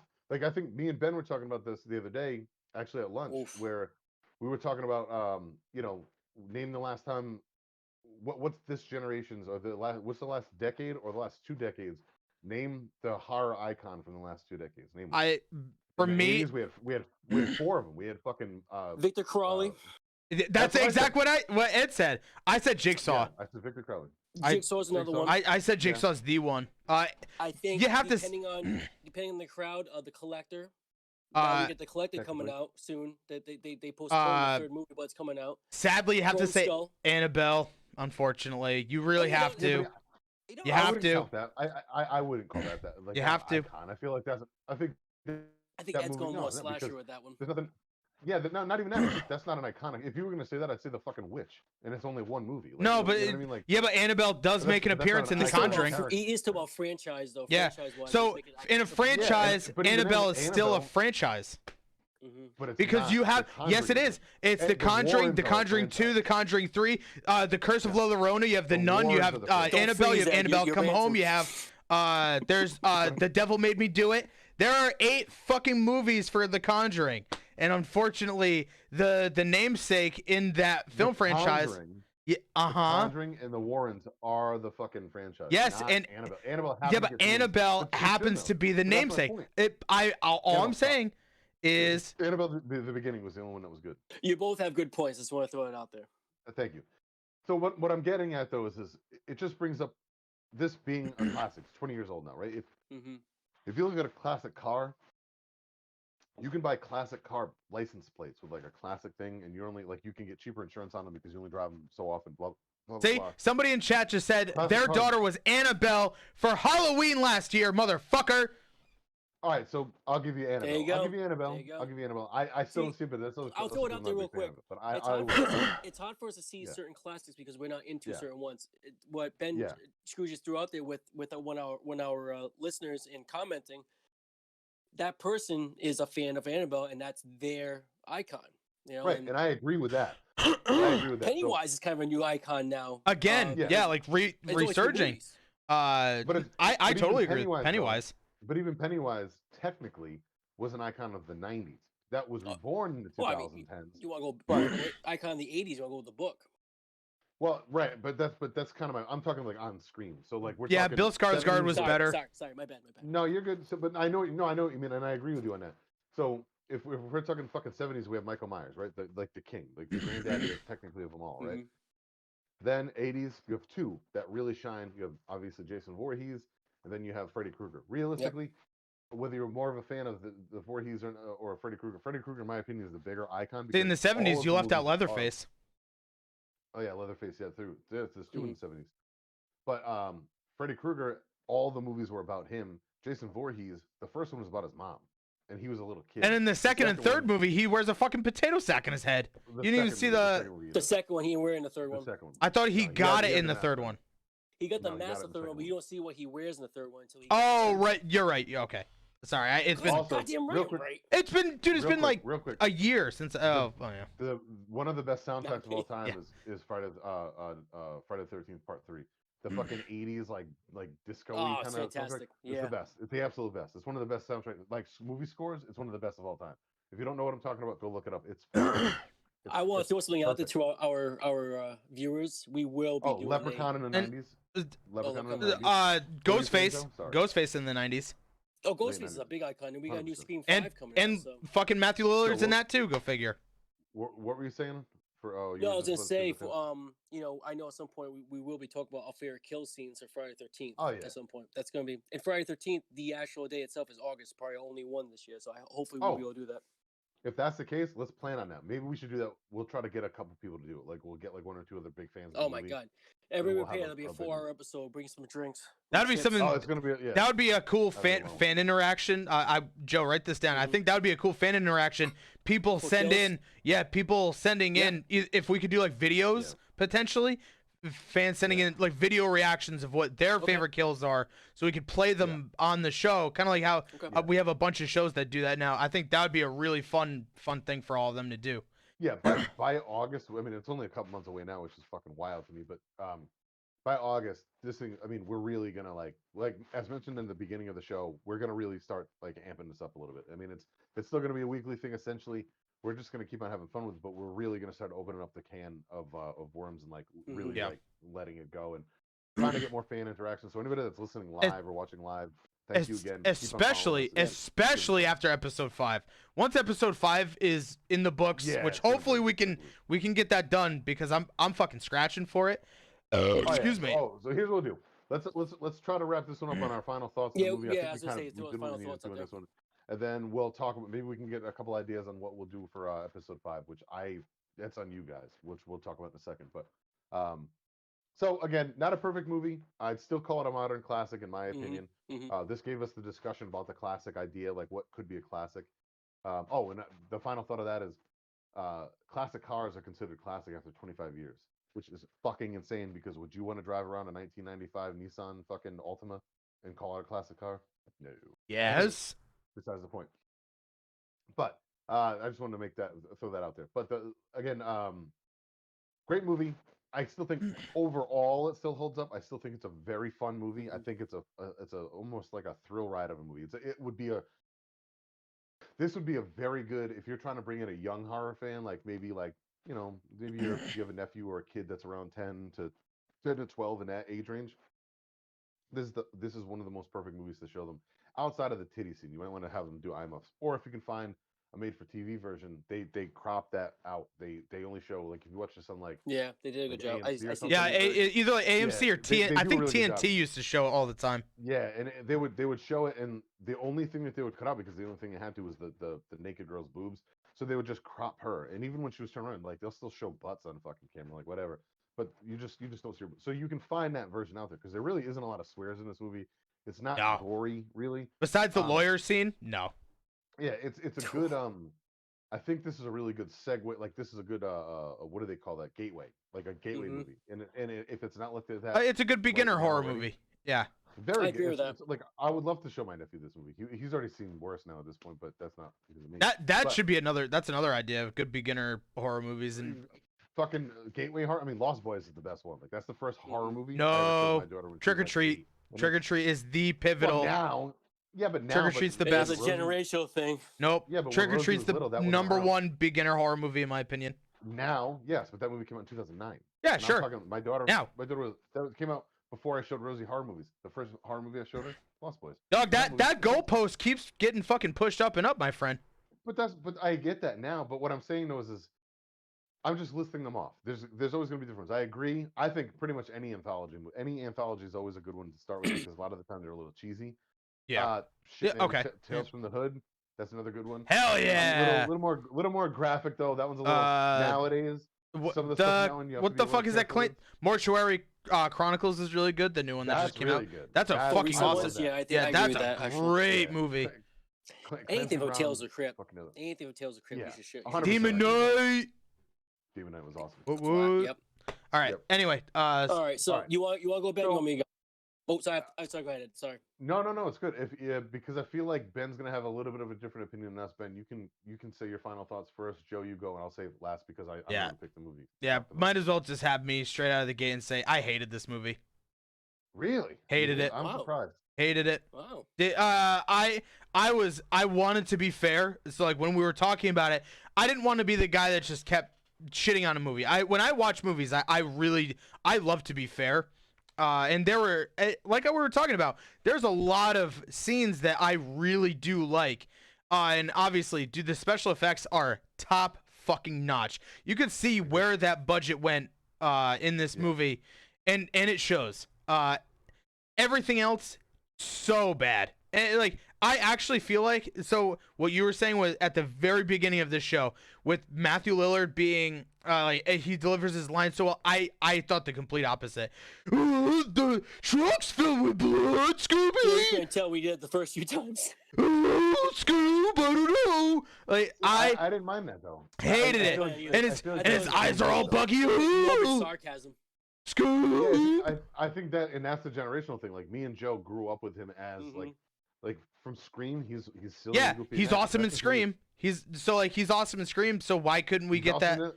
See, I I like them feel like better he in was just 13 as good. Ghosts and Scream. I agree. I'm with Joe on that one. I think 100%. I think it's also because so like I so vividly remember Scream. I watched the 3 movies. Did 4 hasn't come out yet. No, 4 hasn't come out yet.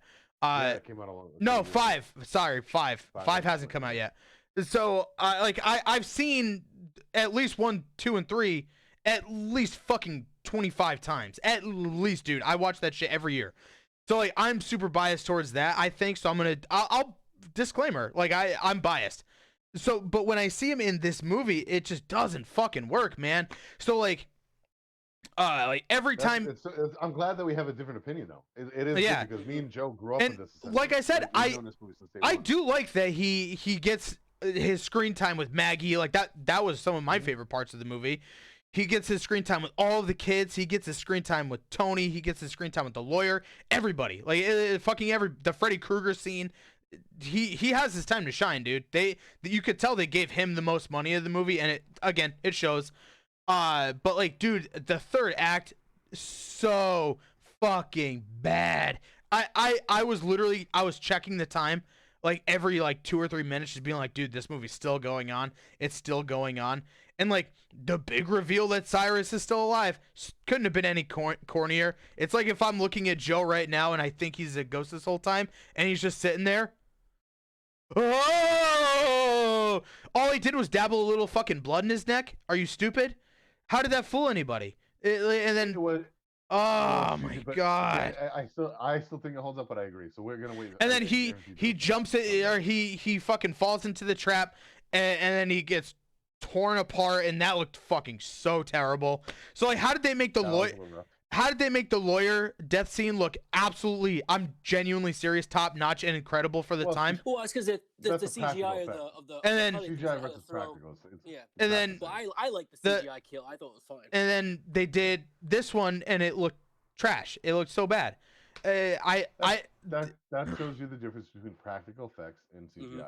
Right. So if you're comfortable, or if you accept CGI for what it is, especially in the earlier stages, like if you accept CGI as your Lord and Savior, like Michael Bay does, or sure, we look at accepting anything as your Lord and Savior.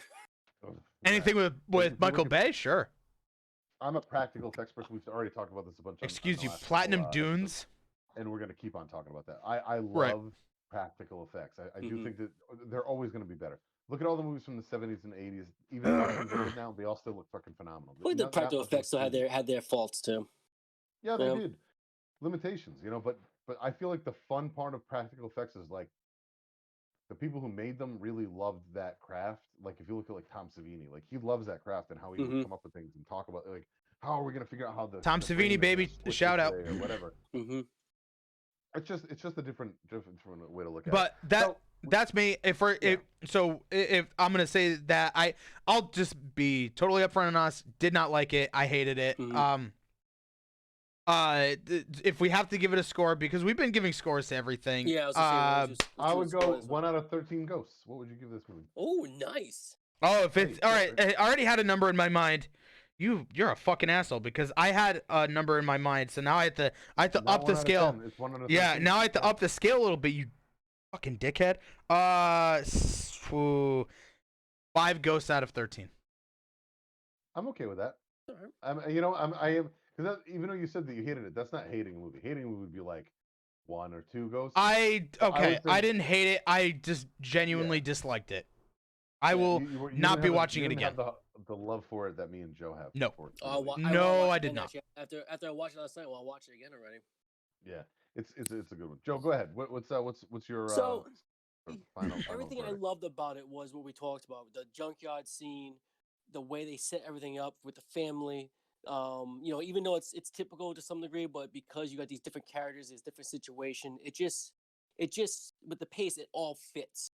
It all fit very well. Right to get into the basement, it all just fit well. I watched this last night, like, oh my god, I'm so happy to revisit this movie. It was really enjoyable to me. It was enjoyable to see like something we've watched so long ago. I love the practical effects. I was like watching, like, holy crap, I don't remember them being this practical. I remember a little bit CGI, but I don't remember them being this so full blown makeup. It was so well done. And yeah, they could have worked on a little more with some ghosts, see more of them, but they just the setup was really well done. I think it's weird. It's like it's almost like we said, if they had a little, like 10 more minutes to see a little more happen with a couple more ghosts, and then to expand on the ending, it's almost a perfect movie. So my problem with it now, I love, again, with what Scrooge is saying with Matthew Lillard, with like Maggie and the family, like all the characters, all the interaction worked very well. It was very well written. I think some of the family stuff was just typical, very cheese. It's very Hallmarky to some degree. Like the feel good was fine. I love that. I think it's a good feel good horror movie, so you don't feel like watching anything too shocked. You just want to watch this more fun, have this very, not a happy ending, just more like a resolve for this family and their trauma. Like that's what I liked about it. It was a great resolve. But then at some point, you're like, oh my god, is this a Lifetime movie? What the hell's going on here? So that kind of it did drive me nuts, but it didn't take. I felt that way since the first time I watched it. I remember watching it again. I'm like, oh my god, I love this, but at the same time, this is like really bad how cheesy this is. But it doesn't ruin it. I just wish it was less Hallmarky. Right. Yeah. When we get to the last half, I didn't hate it, but something about it, like we just said, I felt like it took away what it built up to be. So something about it took away from it. Now it wasn't completely horrible. Like it worked just fine. He's going to sacrifice for his kids. Like all that's fine. Should have kept it. If they would add, like I said, we just add a little more, or maybe spend a little more time on that kill on Cyrus. Maybe give you a little more feel like to it. I mean, it was cool to see like the 12 ghosts pick up Cyrus. That was a cool scene. And then like when the ghosts leave, that wasn't too great, I guess. Like I liked and didn't like it like you guys. I liked it, but like it could have been better. So yeah, you get where the cheesy part of it is. I didn't hate it, but like, tell me they couldn't have come up with a better way. I don't know. Like even I don't know why that bothered me. It doesn't bother me. It's just when I look at it now, I go, man, like with how much you did with these ghosts and how good you made them look. Like you could have done something with them more. But go ahead. It's almost like you spent it's almost like they spent so much amazing time build up and like, oh shit, we gotta wrap this up kind of. That's what it feels like. Yeah, that's what it felt like. It felt like, oh, hell, man, it's guys, we gotta get this done. What are we gonna do? I'll just have them walk away. Right. I had no problem with the revelation. Like, the revelation with Cyrus was like it was typical, but at the same time, it worked because of Tony's reaction. I think the way Tony did it, that's why I liked it. If they didn't do it that way, it wouldn't have worked. It would have been another cheesy revelation. So to get right to my point, because I know it was a drawn out review. You're good. I had it. Now it's funny. I had it out of a 10 rating, and then you did the 13. Fuck so that. 1 out of 13. We're talking about 13 ghosts. Go on. Right. No, it's great. I love that. Yeah. I was gonna do 9.5 out of 10. It was almost perfect for me. So it would be a 12. It'll be a 12 ghosts out of 13 ghosts. Wow. Yeah, it would be a 12. I mean, pretty it would be a 12. I like it. Because I was watching it, I came this close to giving it a perfect, but then like what I just said with the ending and then some of that Hallmark cheesiness, like we could have still had that emotion without being that cheesy. What I feel like we did tonight, talking about it honestly, this is why I like what we're doing with this. Ben went from clearly not liking the movie last night, hating it, to like, I think as we were talking about it, I think he gained a little more respect for the movie. It seemed like his score might have risen a little bit. Okay, to be fair, I had it written down. I'm being dead serious. I had it pinned for a 2 out of 10. So if we up that, it would have been like 3 or 4 out of 13.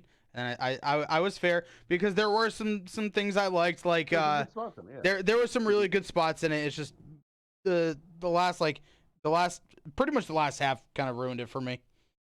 Yeah, as a whole. Which I get, and I think it's the last act of the movie. I feel like that either makes or breaks this movie for you. You're either going to accept it for what it is, or it's not going to do what you want it to do. With Joe, if anything, we might have not by much, but we kind of regulated your score a little bit instead of giving this movie a perfect, which I might have had to like go, man, I don't know about a perfect score on this one, but you didn't give it a perfect, so I appreciate that. I'm gonna go. So again, I remember loving this movie. I'm still gonna say I love it. I still think that it's a modern classic. I think I would say about 85% of it holds up the way I remember it holding up, and then there's like 15% near the end that I kind of just feel like it was rushed. And it's not. That could have been the production company's choice, like pushing trying to make a fast movie because that was what was becoming popular at the time. It could have been like certain choices. I highly doubt the director went, like with everything set up so well early on. I highly doubt the director went, yeah, like let's make all this perfect movie, and then the end just go, hey, yeah, guys, hey, what do you guys want to do for the end? I was walking the cornfield. All right, yeah, sure, fuck it, shoot it. Oh, you're all good. Get out of here. Like that's just. We had one night to shoot. We spent fucking 10 nights with full makeup on this one end scene where they're floating around a CGI clock. You're all still in makeup? Go walk, take a walk. Do me a favor, out there.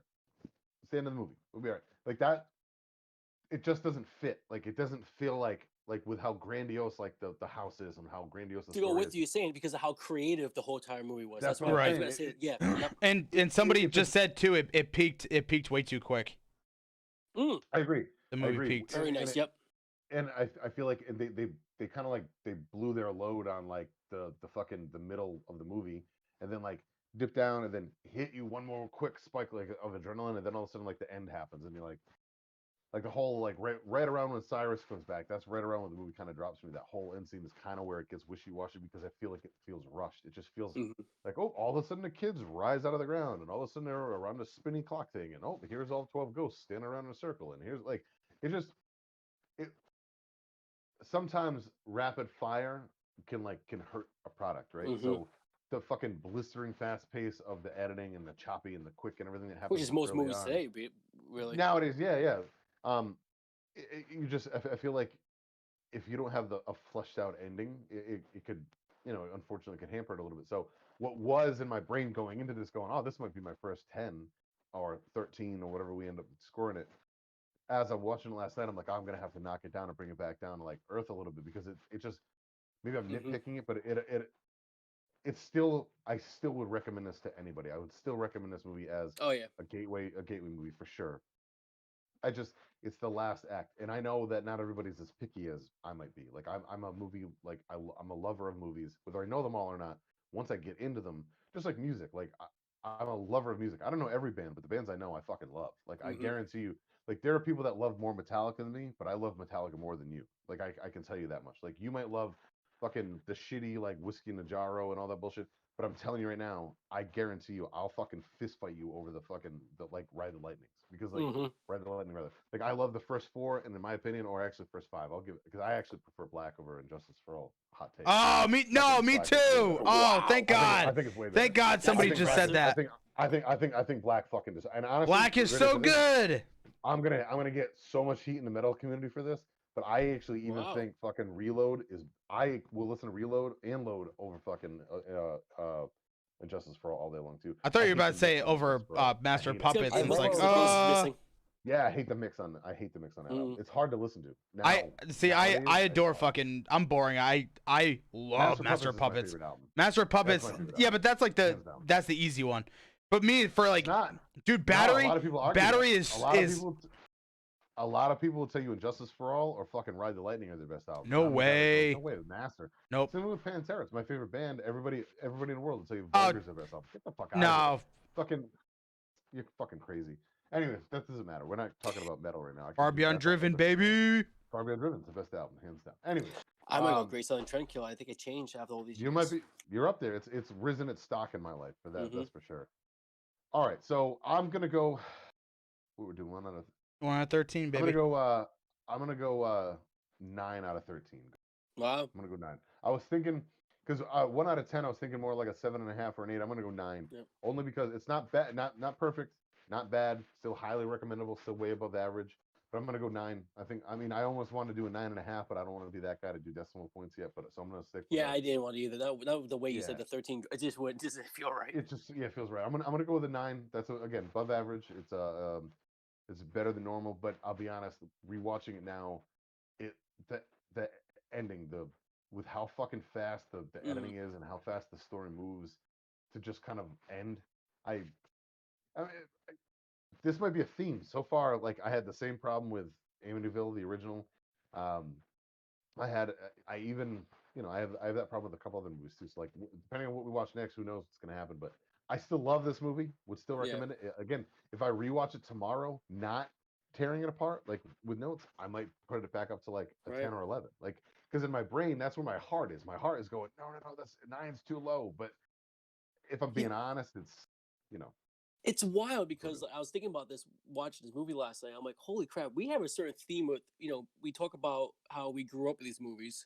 Yeah. And they all have these similar themes of like certain things with family aspect or childhood aspect or like trauma and bullying, and it's all very similar. It's really wild how we're doing this. It's kind of it's we're not thinking matching the themes in. We're just going by what we feel. Like. It's kind of cool. It's by chance. The 13 Ghosts thing is just something that I've been dying to see because I haven't seen it for a long time. If it's from Amityville, if it's a Pet Cemetery too.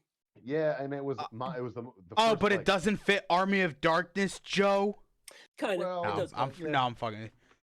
In terms of cheesy, the cheese factor, yeah, definitely. Yeah. There you go. Here's the deal. 13 Ghosts, great movie. Go. I think everybody should go out and at least check it out if you haven't seen it. If you're a fan of the movie, tell us what you guys think. What would you rate it 1 out of 13 Ghosts? Yeah, and tell us where do you guys think it compares to Freddy versus Jason? we'll get into that at some point. We gotta do that. He's edgy. He's No, itchy. We gotta do that at some point. I want to make it so we never actually do a Freddy vs. Jason episode, just so I can And we constantly, just always talk about it. yeah, just so I can constantly be like, yeah, but like, where does it compare to like No, we Freddy have vs. to Jason? now. No, I don't.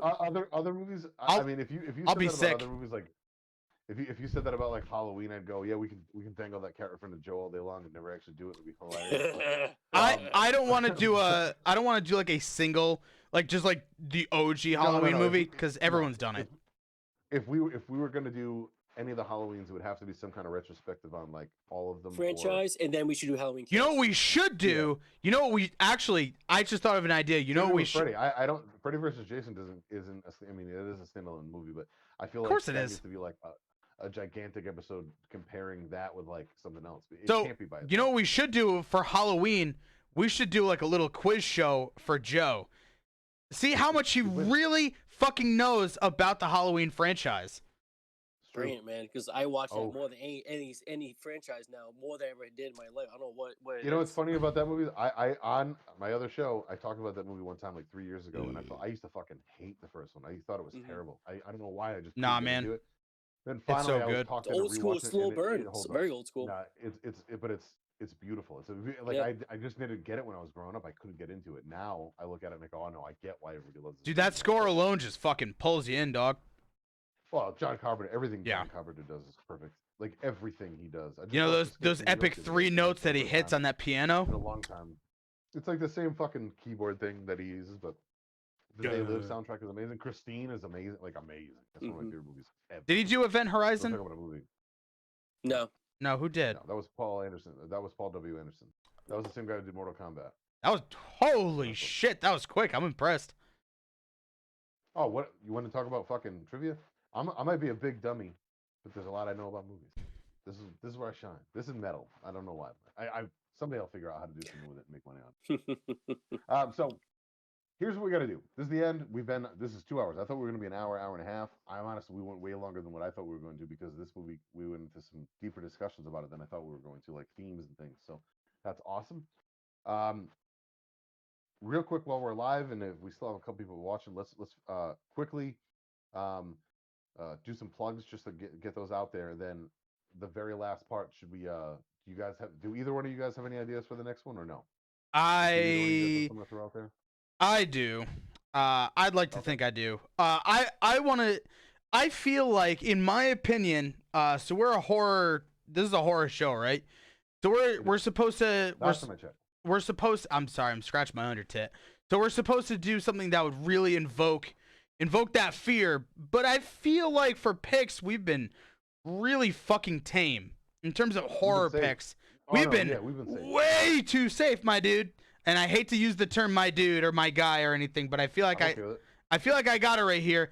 I want to pick a controversial pick. I want to pick something that will truly make anybody vomit in terms of like, this is gross. Spilling it up. This is gross. This is fucking macabre. This is disgusting.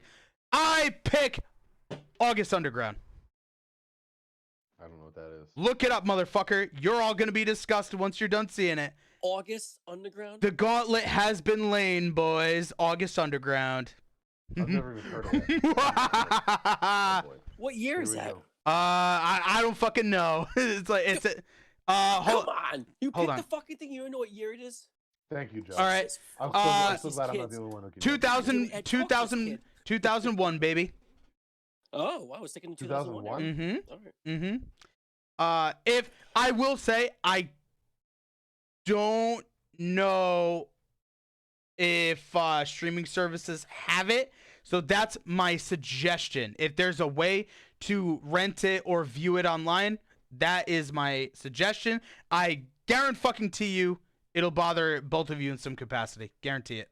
That is. So the only reason we've been playing, say, if we're going by movies we've been raised on, Mhm. Yeah. you know, we grew up on. None of us have seen this movie. Nobody's taken the shovel yet and Wait. dug deep. You've never seen this movie either, Ben? No, it is one of the most infamous horror movies of all time. I've never seen it. I've never seen it. No, you never seen it. No, I've Oh, only so seen none of reviews us on have it. seen this? No. Nope. Oh. Well, how about this? I'm down for Oh. that, but here's what we should do. We should make sure that we can actually get it That's what that's why I'm saying. That's why right here on the channel I will say, if there's guys, follow our Instagram because you'll actually see the reveal of what episode 5 is going to be. I want this to be the big one. I want this to be the one that, we finally cap off and saying, here it is on the streaming networks, on YouTube, on fucking Spotify. Mhm. This is when we're finally going to go big. Let's have it go big with one of the most infamous horror movies, honestly, of all time. There's got to be a way to watch this shit. There's got to be a way. Okay. Don't worry, Ben. I still got some other gross ones in my mind. Yeah, this is the one that I've always wanted to see. But that's it. It's August Underground. Okay. Yeah, I don't think I never even heard of it. It is not on Amazon, so fuck. I don't think we're gonna be able to see it. Ed's gone. He got so disgusted by the movie, he didn't even want to fucking see it. He didn't want to see the goddamn thing. He said he's out. I lost you guys. That was I'm the back. weirdest. Usually you give us a shit. warning with your pretty face on the camera. Nope. All right, so I will say, fuck. We're gonna have to have this one on the back burner because I'm looking right now. There's currently no way that I'm seeing to stream August Underground. How about this one that's similar to this? If we're gonna go that way, and again, I'm not trying to be like A Siberian film. What about No. Oh, what's wrong? Hold on. What about the Poughkeepsie tapes? That's something. That. I haven't seen that yet. Me either, and that's definitely out there. I'm pretty sure that's on Shudder. That'll change That's- up. Yeah, I think that. That's Yeah, that's supposed to be. That's I supposed hear to be it's just good. like this. Like yeah. it's supposed to be, like, real gross. fucked Like up. it's fucked Yeah. up. We need to have one that all three of us can. I've never seen any of these like bad like black. They're not snuff films. They're not. It's scripted. It's all scripted stuff. To be fair, everybody. I'll cross the line. I won't. We're getting Ben's dark side over here. Look at this. So Look at this. again that August, I just looked it up. I couldn't find the August Underground thing, but again, if you're going for that, I've never seen the Poughkeepsie tapes. That's one it's said in vain, just like that. Reading about what the August Underground is. If you want to try to find the August Underground, I'd be more than happy to do that. It's up to you. But if that you're would looking for have to something- be I'll look, but guys, Do some research on that. some viewers at home, I will plug this specifically until the day I die. Please, for the love of God, don't just follow all three of us. Please follow all three of us, at least on Instagram and Twitter, because I think that's Instagram especially is where we're all definitely the most. Instagram is Yeah, where all three of us are definitely the most active. Bonded by Horror, that is where you're definitely gonna see all these updates. And plus, shoot us fucking messages, shoot us your support. That's the stuff that really that's gonna keep us going and keep us pushing forward, is the support that we get from everybody. No one knows how important that shit really is, man. We're working on. We talked about this last episode, but I would really like. I love the horror and the metal community. I love both of them. They're kind of like intertwined and essentially one and the same at some points. I really love the horror community. It's a place where like there's no judgment, right? Like there's no judgment on like whether we like a movie or somebody else loves, or whatever. We're all fucking fans of the genre, right? So like what your take on a certain movie is doesn't matter. Nobody's gonna just like shun you if you like a movie or don't like a movie. What did you find there, Ben? Something good? Apparently August Underground is really rare for DVDs, like actual copies. And I was just looking that up right now, and it's crazy. I didn't realize how fucking it's super infamous, so that I guess that doesn't shock me. But anyway, yeah, there's no way to stream it. No one. Let's just say it like that. That one's not gonna happen. Yeah, let's just say it for the time being. Pick out another movie similar. I'm cool with a controversial pick. Something that's in that. I gotta see if apparently, vetoes are totally fine because Joe definitely did not seem too keen on a Siberian film, and that one's bad. Oof. That one's bad. I don't know how far I can. Not God, Siberian, I know- Serbian. I'm sorry, guys. Serbian. Oh, Serbian. Serbian. Yeah. Oh man. A Serbian film. I'll give some thought. See that scratches 2 off of the list for us. Bad, like controversial shit, and also it's foreign. And also foreign. I don't mind doing foreign films. No, I'm saying like that's 2 we haven't done yet. I was like, No. I'm saying There's a bunch. I've never seen Demons. That's not necessarily controversial. Oh That's my like a god, fucking wild I thriller never seen film. Demons, and The I know Italian movie. I've never seen yeah, that. Demons That's and supposed to be Demons fucking too. nuts. Yep, that's supposed to be fucking crazy. No, there's a lot of great Again, J horror we could cover. the Poughkeepsie tapes is supposed to be a lot like what the August Underground is. It's like found footage of like serial of a dude who like. I hear I've it's read the really fucking good. thing. It's supposed to be very good, but it's also supposed to be kind of like people thought it was real at one point because it's all like so well shot, and that's one if you wanted Yeah, to yep. look that one up. Ben. I know that one's available. August too, if you really Underground, wanna look that up. DVD, the real, it's a real pressed DVD by the actual, I think it's Peter Vogel or Fred Vogel. Copies go for about $200. So Holy that's probably going to be why, because there's no way to actually see it. So Well, Yeah, we'll that's find a cool. different one. We'll We'll come up with something. Yeah, we'll come up with one. We'll talk about that. damn, I know- want to get you guys so fucking good. we know where we're looking for the next one. Like for the fifth episode, which is like the one where we're gonna really like kind of start putting stuff. Bust that door in. It's gonna be a bigger one. It's gonna be like a fucked up movie or like something that maybe pushes the. I'm cool with boundaries. fucked So up. I'm I down for just the Siberian. I'm a little iffy because I don't know. Like there's certain like I used to look for a lot of certain shock type movies. That shit I don't is know how much. I don't know how much I can't enjoy that anymore. I think is what it is. Maybe I'm getting older. I mean, I still enjoy a good amount. No, of I have gore, you know? I've still never seen, and I'll be honest, like there's a couple movies that I just won't watch. Human like, Centipede. Threw it out in here. Yeah, I won't watch the Human Centipede. Yeah, I mean, you can't Nah, see that that movie's anymore. I see the bad. I have first no one. interest in Nah, that movie's bad. I have no interest. It's because it's not like good shock. It's like it's just shit. Yeah. And I like Literally. I can't get into it. It's Literally. literally shit. Like I just there's Feed us, nothing about Eddie. that. Feed us. Yeah, nothing about that. I mean, I've seen clips, I've seen parts of it and stuff. The whole movie, I don't have any interest. Like it just, as a horror fan, Yeah. man, I'll watch Right. Bloodsick and Freaks all day long. I'll watch Mother's Day all day Oh long. my I'll watch god, fucking classics right there. Those All are right. yeah, classics. they are. I'll watch. This all that is- shit. I'll watch Cannibal Ferox if you want to watch. This that. is a- that's another one. This is a vow I have to you two and to fans watching, listening, everything at home. I promise I will buy a copy of the actual press DVD of August Underground just so I could stream it to these two fools and we could do a big thing with them. yeah, we'll make that a big live event. Yeah, if We'll somebody's do if that somebody as has well. a copy of it that they're willing to let go of and sell in the horror community, message Scrooge at ScroogeChamp on Instagram. I'll buy it. So how about this? We'll try to shoot for August Underground. If we can't, I say Poughkeepsie tapes. Gypsy tapes. Gypsy tapes. Thank you. That'll be we'll jump easier. on that. Yeah, let's do it. Let's do that. Let's just call it because that's Yeah, let's 2007, because I think what we normally do. Yeah. it's similar. It's similar in to what Ben was just talking about. The bit like it's that's supposed to be shock. that We thing. need that. We need that big grab. And I want I've a never little seen shock. it. I want a little shock. Yeah. I've never seen the Poughkeepsie tapes. I've read the synopsis. I know about Yeah, it. same. And I've heard a lot of reviews on it. I've only seen clips. So, yeah, and we can definitely get it. So we'll call that one for this. So next Thursday, Okay. Thursday, we're gonna do the Poughkeepsie tapes. All right.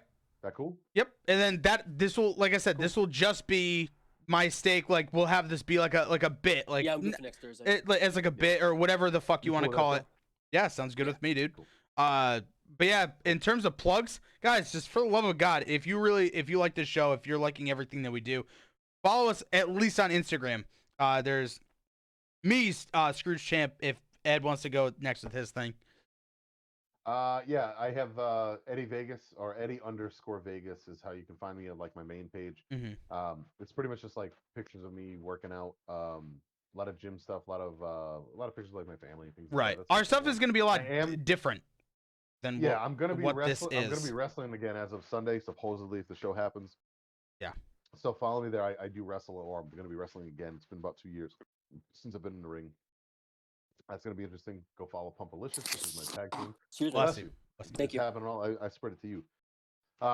You can find. I'm the one who runs the Bonded by Horror Instagram page. So if you message us or message me, I'll be glad to reach right back out to you. Hit us up. Let us know what you think.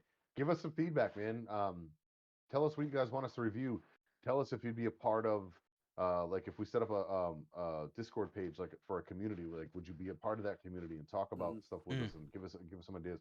We'll all interact, man. Like all Right. three of us love this shit. We want to talk to people about this stuff. We want to get more ideas. Yeah. there's a million movies none of us have ever seen, and I think that is really where it's going to start getting fun, is when we all review a movie we don't know. Because so far we've done 4 movies that some form or way we all know really well, so that's easy to talk about. It's an entirely different story when you're watching something that you've never seen before, and all 3 of us are going fresh takes. That's Right. going to be totally different. So I've always liked that I've idea been licking more. my chops for that. Right. Yeah, that's where we're gonna go. The first couple were like, you gotta be easy. The first couple, you gotta flush out the ideas and get people. Well, into I like what the you're idea doing. of bonded by horror. It goes by what we know, and Yeah. and nobody talks about the older stuff that much anymore either. Too, No, you know? not the way we're going. And I mean, And I'll go especially with fucking Pet even Cemetery older. 2, nobody really talks about much. Or No, yeah. those are the movies I want to shed light on. Just like in the metal world, I try to showcase like bands that nobody knows about. Like I could tell you, till I'm blue in the face, to how much I love Metallica, Master of Puppets. Everybody fucking knows that album. But do you know, Remembering Never? Like, do you know fucking Happy Every Time I Die albums? Like, do you know bands like that? Like, I want people to, I like showcasing bands like, that not a lot of people know. Same thing with movies. So Underground's always gonna be awesome. Ben's trying to look at his fucking funny little face. No, So, I'm showing off my fucking stupid dents from these goddamn Spectre goggles. And Bonded by Horror on Instagram. Go follow us. That's I'm the one who runs that, but I tell these guys everything that we get. So if you guys like comment to us, I relate to them. We have our own little message group that we of the 3 of us talk amongst each other. And then if you're interested, if you feel like listening to talking about music at all, or listening to music, I do have a podcast. This is a show. I also have a podcast called 3 Dudes and Cold Brews Podcast that you can find on pretty much everything that you can find streaming from. So mainly Spotify is where I listen to it, or push it, but Stitcher, fucking you name it. Like it's on all of them. The only one we're not on is iTunes, but we're on everything else, so you can find us there. The episodes kind of we're backed up. We're way behind. A lot of stuff from last year we didn't end up releasing because last year sucked for everybody. So not worth going over. Some of the more recent stuff, it's pretty much 3 assholes get drunk on a couch and fucking talk about metal, and we play the music. We actually play you the music so you can listen to it. It's a radio show. Some new stuff also. It's literally like listening to a radio show most of the time. Then we have it like a regular show. We've done movie reviews. We did commentary on No Holds Barred, which came out a couple months ago, and we've done a couple Hot Ones challenges. Like we've done like the chicken wings and stuff, and we've done all that stuff. We're Jesus Christ, we're going on 3 years. I think in June is 3 years. So watch me. Joe's been a guest a few times. We have great interviews with him. Right around when his book came out the last time. You were our first episode of this year for January 1st. Ben has been on a couple times. Ben's got a couple episodes. Scrooge Champions, you guys might know him. Just community. That show's way different though, man. Like this, a lot more fun. That's fun too, but like it's super alcohol induced. So I'll just like explicit warning. You might hear some stuff you don't expect to hear, but just take it with a grain of salt, man. It's a fucking party. They're tough. I mean, they're like 3 hours long sometimes. So I don't expect everybody to listen to all of them, but they're a fucking party. Like there's some wild shit happens, man. Wonder bars. Come fucking find me. All right, and Joe, what about you, man? So me on Instagram, you can find me at JCWalsh81. I'm also so I post a lot of horror stuff on there. Post stuff about my books, which you can find me. You guys crack me up.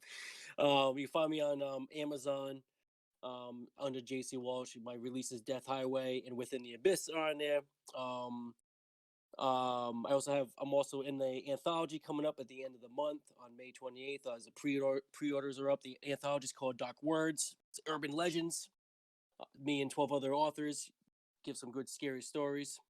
I'm also on Slasher, JC Walsh 81 as well. Twitter, JC Walsh, JC Writer Horror, sorry, something like that. You find me on there. So yeah, I'm everywhere. So I can't show off my bookmark. My bookmark is in Watchmen with the comic book. So if you guys like, I'm just gonna go right. If you guys like cosmic horror with Fast and Furious and Death and Mad Max and Phantasm, right there. That there's no plot. It's just insanity. And I heard there's a sequel coming. There is a sequel coming. I've heard. That should be late summer, early fall. So. Hey, that's not a spoiler alert. He said it. I heard this movie stars a guy named Randy. Which you guys don't know what that's from. Oh, and I also do some other horror talk with author Amon Rosamilia on his YouTube page. Yes. We just did one on aquatic horror. It's 4 movies themed. Nice. About one theme, so that's really fun. So you get 2 different aspects of horror. Go definitely check out what Joe's talking about. It's a different take than what we're doing here. They pick out 4 movies and talk about the 4 movies, and then pick out kind of which one that they like. I'd like to get Armand to come do this show with us. I've actually never met him. I've never talked to him before, so we've messaged a couple times. We've gone back and forth through like collaborative stuff that we never ended up going through. But you never know. Maybe we'll do something with this. It'd be cool as shit to talk to the guy, because I know you respect him highly, and anybody that you like, I'm a fan of. So shout out to Armand if you get some listen to this. Yep. What I was gonna throw out to you is I have a couple ideas for you guys for that show. The one I would love to see you guys tackle is 4 movies about female protagonists, like female being like high tension, like Planet Terror. It was like no, like female protagonist meaning like the killer is the female. Oh, killers. So Friday the 13th. Yeah, protagonist. Yeah. Okay. No, that's antagonist, dummy. I just think that would be fucking cool, because that's not something a lot of people think about. Like, wait a minute, like we've done similar things on my other show. We did like bands that were fronted by women, and like you hear some fucking wild shit because you don't think about. We just got one with Freaky, with the Vince Vaughn movie. True. Yeah, it's cool. That was a cool movie. It was fun. It was a good movie. It's cool you said, because we did the aquatic horror. I picked those and purposely had all the female, Meg heroes or survivalists. Each one had different female survivalists to some degree.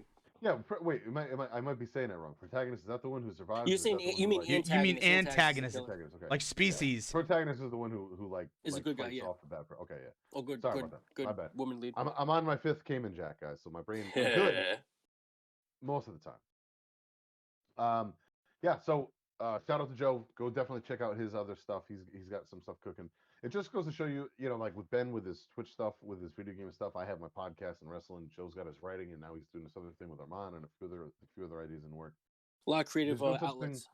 There's no such thing as too much content. There's no such thing as too many creative outlets. Yeah, you can't get enough of me. No, and if you can find a few people that you like talking to about cool shit that you're interested in, fucking do it, man. Like I that's the biggest thing. If I could tell anybody to go do anything, I don't care if 5 people listen to us talk about horror movies, man. Like, it's just the fact that I get to sit and talk. We had more than 5 people talk. Is what's awesome. We had more than that today, because it's an introspective of the genre that we all have a thing in common with, right? So I really do, and I mean, really cliche, but I really want to push that on people. Like, if you're listening to this live, please go interact with us, man. Like, go tell us what you want to hear next. Go see what you think. Go watch this movie if you've never seen it. Give us your review on it. What would you give it out of 13 Go? So, like anything. We want ideas. And we're gonna come up with more and more stuff, man. We really are gonna do a couple interactive shows where we do watch-alongs, like the August Underground. I think that's the way to do that movie. If it's that fucking hard to find, if we can get a copy of it, dude, let's do a fucking watch-along. Like, we'll play it live and fucking all get live reactions to it. That'd be amazing. I feel like that's definitely one we could do live and not show the footage. And I feel like, dude, Twitch wouldn't fucking care. No one's gonna copyright claim me on that. I feel like you can get away with. Yeah. We'll look into the rights, because if we can play it like through this, because Discord we can watch it together. Like, Ben can actually have this playing, and then people can come in. Like, I could just pop that in my PS4 or PS5 and just fucking play it for you guys. Yeah, I think that'd be fucking cool shit. The fucking 3 of us, and people along with us. Like, that'd be really cool if we can do like a Discord where people can jump in and watch it with us. Like, that's the fucking. And apparently that'll be a flex I have, is I own this stupid copy of this goddamn movie that maybe fucking. Well, actually, it's pretty goddamn infamous on the internet now. But regardless, whatever. Infamous doesn't mean good. That's all I'm gonna say. And by the way, there's 3 of those movies. Oh boy, again, you're really enticing me to want to go out and find this. All right, I'm only kidding. All right, guys, I think we actually went way further than what I thought we were going to, but this got some good discussions going. So, episode 5 is a week away, and that's when the fucking doors are gonna go. Like, we're really gonna kick open the doors on this. So, stay tuned, guys. I think I don't think we've come up with really a closer other than like, stay bloody, my friends. Right? Stay bloody. Stay bloody, and I hope now that I have these goggles on that Cillian Murphy's career is good. How does he do it? Does he go like this? Bye.